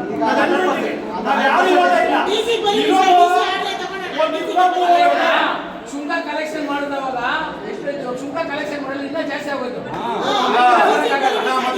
ನಾನೊಂದು ಹೇಳ್ತೀನಿ. ಯಮರೇ ಗ್ರಾಮ ಪಂಚಾಯತಿ ಕಾರ್ಮಿಕರು ಬಂದು ಕೆಲಸ ಮಾಡ್ತಾರೆ. ತುಮಸಂದ್ರ ಗ್ರಾಮ ಪಂಚಾಯತಿಯಿಂದ ಇವ್ರು ಯಾವುದಕ್ಕೂ ಕಳ್ಸೋದಿಲ್ಲ. ಹೇಳ್ತಾರೆ ಕಳಿಸ್ತೀವಿ ಸರ್ ಅಂತ. ಟೋಟಲ್ ಒಂದು 80% ಕಮ್ಮಿ ಆಗಿತ್ತು. ಈಗ ಮತ್ತೆ ಜಾಸ್ತಿ ಆಗಿದೆ. ಮುಂದಿನ ಕಸ ಸರ್ ಅದ್ಯಾರೋ ಕನ್ನಡ ಪಂಚಾಯತಿಗೆ ಅವ್ರಿಗೆ ಕನ್ಫ್ಯೂಸ್ ಮಾಡೋಣ. ಸಂತೆ ಆಗಲೇಬೇಕು, ಆ ದೃಷ್ಟಿಯಲ್ಲಿ ಕ್ರಮ ಜರುಗಿಸಬೇಕು. ಆಮೇಲೆ ಅದ್ರ ಜೊತೆಗೆ ನೀವು ನಿಂತ್ಕೊಂಡ್ರೆ ನಾವೆಲ್ಲ ಇದ್ದೀವಿ. ಅಲ್ಲ, ಅದು ಮಾಡಿ ಅದನ್ನೆಲ್ಲ ಫಾಲೋ ಮಾಡ್ತೀವಿ. ಜನರಿಗೆ ಮನೋರಂಜನೆ ಮಾಡ್ಕೊಡ್ತೀವಿ, ಅಂಗಡಿಗಳಲ್ಲೂ ಮನೋರಂಜನೆ ಮಾಡ್ಕೊಡ್ತೀವಿ. ಅಲ್ಲಪ್ಪ, ಈಗ ಅದೆಲ್ಲ ಸರಿ. ಈಗ ಮಾಂಸ ಅಂಗಡಿ ಮುಂದೆ ಟ್ರಾಫಿಕ್ ಇದು ಯಾಕೆ ನೀವು ಬಗೆಹರಿಸ್ತಾ ಇಲ್ಲ? ಅಲ್ಲ ಈಗ ಗಡಿ ಗುಡಿಸಿದ್ರೆ ಅಲ್ಲ ಒಂದ್ ನಿಮಿಷ ಸರ್ ನಾವೇನಾದ್ರು ಕೇಳಿ ಗಡಿ ಗುಡಿಸಿದ್ರೆ ಇಷ್ಟೊತ್ತು ಯಾವಾಗ ತೆರವಾಗ್ತಾ ಇತ್ತು ಅದು ಮಾಂಸದ ಅಂಗಡಿಗಳು ಯಾಕೆ ಅದನ್ನ ಗಡಿ ಗುಡಿಸೋದಕ್ಕೆ ಹಿಂಗೇಟ್ ಆಗ್ತಾ ಇಲ್ಲ ಇದು ದಿನನಿತ್ಯದ ಯಾತನೆ ಹೋಗ್ತೈತೆ ಪ್ಲಸ್ ವಯಸ್ಸಾದವ್ರನ್ನೆಲ್ಲ ಸರ್ಕಾರದಲ್ಲಿ ಸಂತೆ ವಿಚಾರ ನಾನು ಸಂಘಕ್ಕೆ ಬಂದು ಡೇ ಒನ್ ಚಾನ್ಸ್ ವಿಶ್ವವಿದ್ಯಾಲಯ ನಾನೆಲ್ಲ ವಿಸಿಟ್ ಮಾಡಿ ನಮ್ದೆಲ್ಲ ಒಪಿನಿಯನ್ಸ್ ತೊಗೊಂಡೆ. ಅದಕ್ಕೆ ಏನು ಮಾಡಿದ್ವಿ, ಮಕ್ಕಳಿಗೆ ಶಾಲಾ ಕಾಲೇಜುಗಳಿಗೆ ವೆಹಿಕಲ್ಸು ಮೂವ್ಮೆಂಟ್ಸ್ ಡಿಫಿಕಲ್ಟ್ ಆಗ್ತದೆ. ಆಮೇಲೆ ಟ್ರಾಫಿಕ್ ಜಾಮ್ ಆಗ್ತದೆ, ಅನಾವಶ್ಯಕವಾಗಿ ಸಾರ್ವಜನಿಕರಿಗೆ ತೊಂದರೆ ಆಗ್ತಾ ಇದೆ. ಅದಕ್ಕೆಲ್ಲ ವಿಳಂಬ ಆಗ್ತಾ ಇದೆ ಅಂದ್ಬಿಟ್ಟು ನಾವೇನು ಮಾಡಿದ್ವಿ, ಸಂಡೇ ನಾನು ಶಿಫ್ಟ್ ಮಾಡಿದ್ವಿ. ಆ ಮಕ್ಕಳಿಗೂ ತೊಂದರೆ ಆಗಲ್ಲ, ಮತ್ತೆ ಸಂಡೇ ವರ್ಕಿಂಗ್ ಇರೋದ್ರಿಂದ ಸಂಡೇಗೆ ಇದನ್ನು ಶಿಫ್ಟ್ ಮಾಡೋಣ ಅನ್ನೋದು ನಾವೊಂದು ಡಿಸ್ಕಷನ್ ಮಾಡಿದ್ವಿ. ಸೊ ಅದಕ್ಕೆ ನಾವು ಬದ್ಧವಾಗಿದ್ದೀವಿ ಮತ್ತು ಅದನ್ನು ನಾವು ಡಿಸ್ಕಷನ್ ಮಾಡಿದ್ವಿ. ಅದೇ ಚರ್ಚೆ ಮಾಡಿದಾಗ ಅದು ಆ ಪ್ರಕರಣ ಬಂದು ನ್ಯಾಯಾಲಯದಲ್ಲಿ ಇರೋ ಪ್ರಕರಣದಲ್ಲಿ ನಾವು ಕಾನೂನು ಒಪಿನಿಯನ್ ಲೀಗಲ್ ಒಪಿನಿಯನ್ ತಗೊಂಡು ಸಾಧಕ ಬಾಧಕವನ್ನು ವ್ಯವಸ್ಥೆ ಮಾಡಿ ಎಷ್ಟು ದಿನ ಬೇಕಾಗುತ್ತೆ ಮಾಡಬೇಕಿತ್ತು.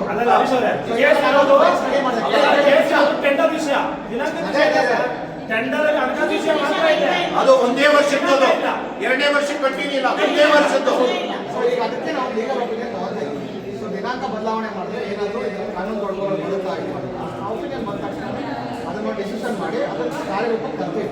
ಅದರಿಂದ ಹಿಂದೆ ಹೋಗೋದು ಅಥವಾ ಯಾವುದೋ ಪ್ರೆಷರ್ಗೆ ಆ ಥರ ಪ್ರಶ್ನೆ ಇಲ್ಲ. ಸಾರ್ವಜನಿಕರಿಗೆ ನಿಮ್ಮ ಪಂಚಾಯತಿ ಜನಕ್ಕೆ ತೊಂದರೆ ಆಗದೆ ಇರೋ ರೀತಿ ನೋಡ್ಕೊಬೇಕು. ಅಲ್ಲ ಸರ್, ಸಾರ್ವಜನಿಕರು ನಿಂತು ಟ್ರಾಫಿಕ್ ಸಮಸ್ಯೆನ ವಯಸ್ಸಾದವ್ರು ಬರ್ತಾರೆ ಅಂತ ನಿಂತು ಕೆಲಸ ಮಾಡ್ತೀವಿ, ಆದ್ರೆ ಅಧಿಕಾರಿಗಳು ಯಾಕೆ ಈಚೆ ಬರಲ್ವಾ?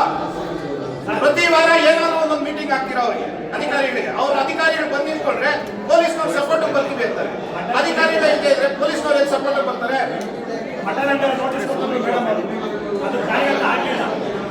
ಪೊಲೀಸ್ ಹತ್ರ ಮಾತಾಡಿ ಅಥವಾ ನಮ್ಮ ಪರ್ಸನಲ್ ಸೆಕ್ಯೂರಿಟಿ ಗಾರ್ಡ್ಸ್ ತಗೊಳ್ಬೇಕು. 1,000-2,000 ಚಿಂತೆ ಇಲ್ಲ.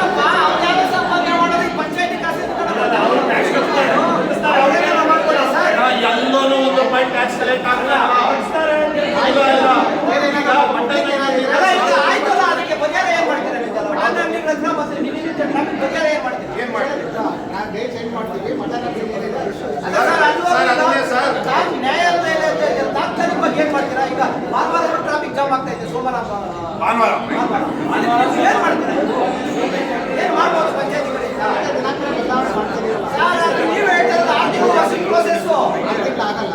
ಸರ್ ನೋಡಪ್ಪ, ಅಲ್ಲ ಇಲ್ಲಿ ನೋಡಿ, 1-2 ತಿಂಗಳೊಳಗೆ ರೆಕಾರ್ಡ್ ಆಗ್ತಾ ಇದೆ 1-2 ತಿಂಗಳೊಳಗೆ ಸಂತೆ ಬಗೆಹರಿಸ್ಕೊಡ್ತೀವಿ ಅಂತ ಹೇಳಿದ್ರೆ ನೀವು ಟ್ರಾಫಿಕ್ ರೆಕಾರ್ಡ್ ಮಾಡ್ಕೊಳ್ಳಿ. ನಾಳೆ ದಿನ 2 ತಿಂಗಳಾದ್ಮೇಲೆ ನಾನೇ ಖುದ್ದ ಕೇಳ್ತೀನಿ. ಕಸದ ವಿಷಯ ಕಸ ಹಾಕ್ಬೇಕಂತ ಬೋರ್ಡ್ ಹಾಕಿದೆ ಸರ್, ಕಸ ಹಾಕ್ಬೇಕಂತ ಎಲ್ಲ ಬೋರ್ಡ್ ಹಾಕಿದ್ದಾರೆ. ಒಂದು ದಿವಸ ಬಂದ್ರೆ ಒಂದು ವಾರ ಬರಲ್ಲ, ಅವನು 100% ಬರಲ್ಲ. ಒಂದು ದಿವಸ ಒಂದು ಜನ ಬಂದು ಮಲಗಿಬಿಟ್ರೆ ಕಸ ಚೀಲ ಆಚೆ ಬಂದ್ಬಿಡುತ್ತೆ. ಆಯ್ತು, ಹೊಸದಾಗಿ ಒಂದು ಅಲ್ಲೇ ಆಗ್ತಾರೆ. ನೀವು ಯಾಕೆ ಸರ್ಕಾರಿ ಜಾಗ ಮುಗಿಸೋಗಿ ಬಿಡ್ತಾ ಇದ್ದೀರಾ?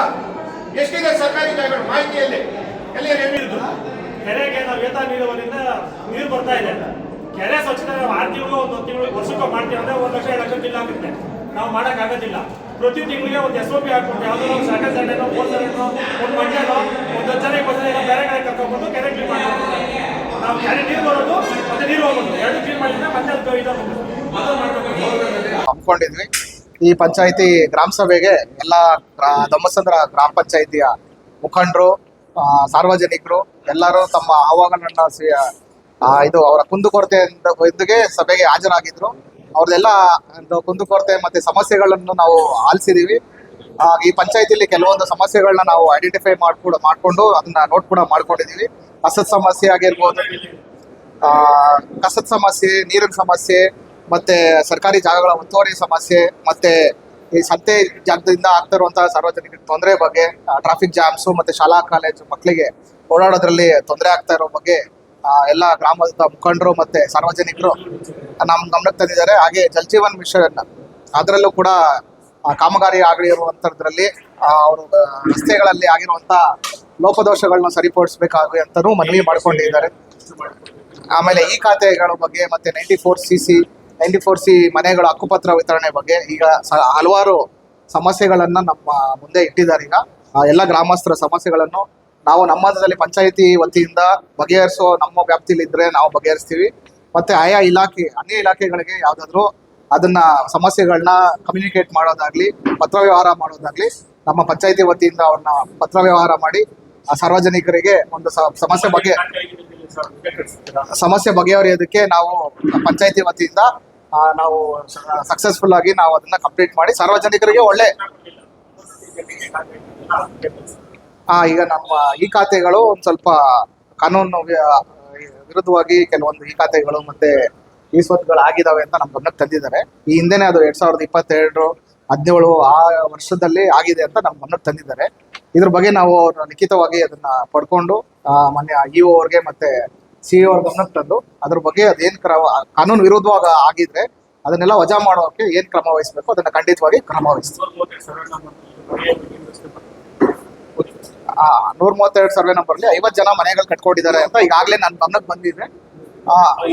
232ರಲ್ಲಿ 50 ಜನ ಆಲ್ರೆಡಿ ಮನೆಗಳು ಕಟ್ಕೊಂಡಿದ್ದಾರೆ. ಅವ್ರಿಗೆ ಪರ್ಯಾಯ ವ್ಯವಸ್ಥೆ ಅಥವಾ ಅದು ಏನು 94C ಅಲ್ಲಿ ಅವ್ರನ್ನ ಸಕ್ರಮಗೊಳಿಸಿ ಅಂತ ಅದರದ್ದು ಮನವಿ ಕೊಟ್ಟಿದ್ದಾರೆ. ಇದ್ರ ಬಗ್ಗೆ ನಾನು ತಹಶೀಲ್ದಾರ್ ಅವ್ರ ಬಗ್ಗೆ ಖಂಡಿತವಾಗಿ ನಾನು ಅವ್ರ ಗಮನಕ್ಕೆ ತಂದು ಅವ್ರಿಗೆ ಏನು ಕಾನೂನು ಒಳಗಡೆ ಏನ್ ಪರಿಹಾರ ಕೊಡ್ಬೋದು ಅದನ್ನ ಖಂಡಿತವಾಗ್ಲೂ ಪ್ರಯತ್ನ. ಮುತ್ತಲ್ನೂರು ಕೆರೆಯಿಂದ ಈಗ ನಮ್ಗೆ ನೀರಿನ ಸರಬರಾಜು ಬಗ್ಗೆ ಅವರು ಕಲುಷಿತ ನೀರು ಸಪ್ಲೈ ಮಾಡ್ತಾ ಇದ್ದೀರಾ ಅಂತ ನಮ್ಗೆ ಗಮನಕ್ಕೆ ತಂದಿದ್ದಾರೆ. ಸೊ ಅವರು ಒಂದು ಖಾಸಗಿ ಕಂಪನಿಯಿಂದ ಖಾಸಗಿ ಲ್ಯಾಬೊರೇಟರಿಲಿ ಅದನ್ನ ರಿಪೋರ್ಟ್ಸ್ನ ಸ್ಯಾಂಪಲ್ ತಗೊಂಡೋಗಿ ರಿಪೋರ್ಟ್ಸ್ ನಾನು ಸಬ್ಮಿಟ್ ಮಾಡಿದ್ದಾರೆ. ಸೊ ನಾನಾಗಲೇ ಈಗ RWS ಅವ್ರ ಬಗ್ಗೆ ಇದ್ರ ಬಗ್ಗೆ ಮಾಹಿತಿ ತಿಳ್ಕೊಂಡಾಗ ಅವರು ಜಿಲ್ಲಾ ಪಂಚಾಯತ್ ವತಿಯಿಂದನೂ ಕೂಡ ಸ್ಯಾಂಪಲ್ನ ಲ್ಯಾಬ್ಗೆ ಕಳ್ಸಿಕೊಟ್ಟಿದ್ದಾರೆ. ಅದರದ್ದು ವರದಿ ಬಂದ ಕೂಡಲೇ ಎರಡನ್ನೂ ಟ್ಯಾಲಿ ಮಾಡಿ ಇನ್ ಕೇಸ್ ಅದೇನಾದರೂ ಫಿಟ್ ಇಲ್ಲದೆ ಅನ್ಫಿಟ್ ಇದೆ ಅಥವಾ ಕಲುಷಿತ ಆಗಿದೆ ಅಂತಂದ್ರೆ ಗಮನಕ್ಕೆ ಬಂದ್ರೆ ಖಂಡಿತವಾಗ್ಲೂ ನಾವು ಅದ್ರ ಬಗ್ಗೆ ಒಂದು ROನೋ ಅಥವಾ ಅದನ್ನ ಪ್ಯೂರಿಫೈ ಮಾಡಿ ಸಪ್ಲೈ ಮಾಡೋ ಅಂತದನ್ನ ಕ್ರಮ ವಹಿಸ್ತೀವಿ.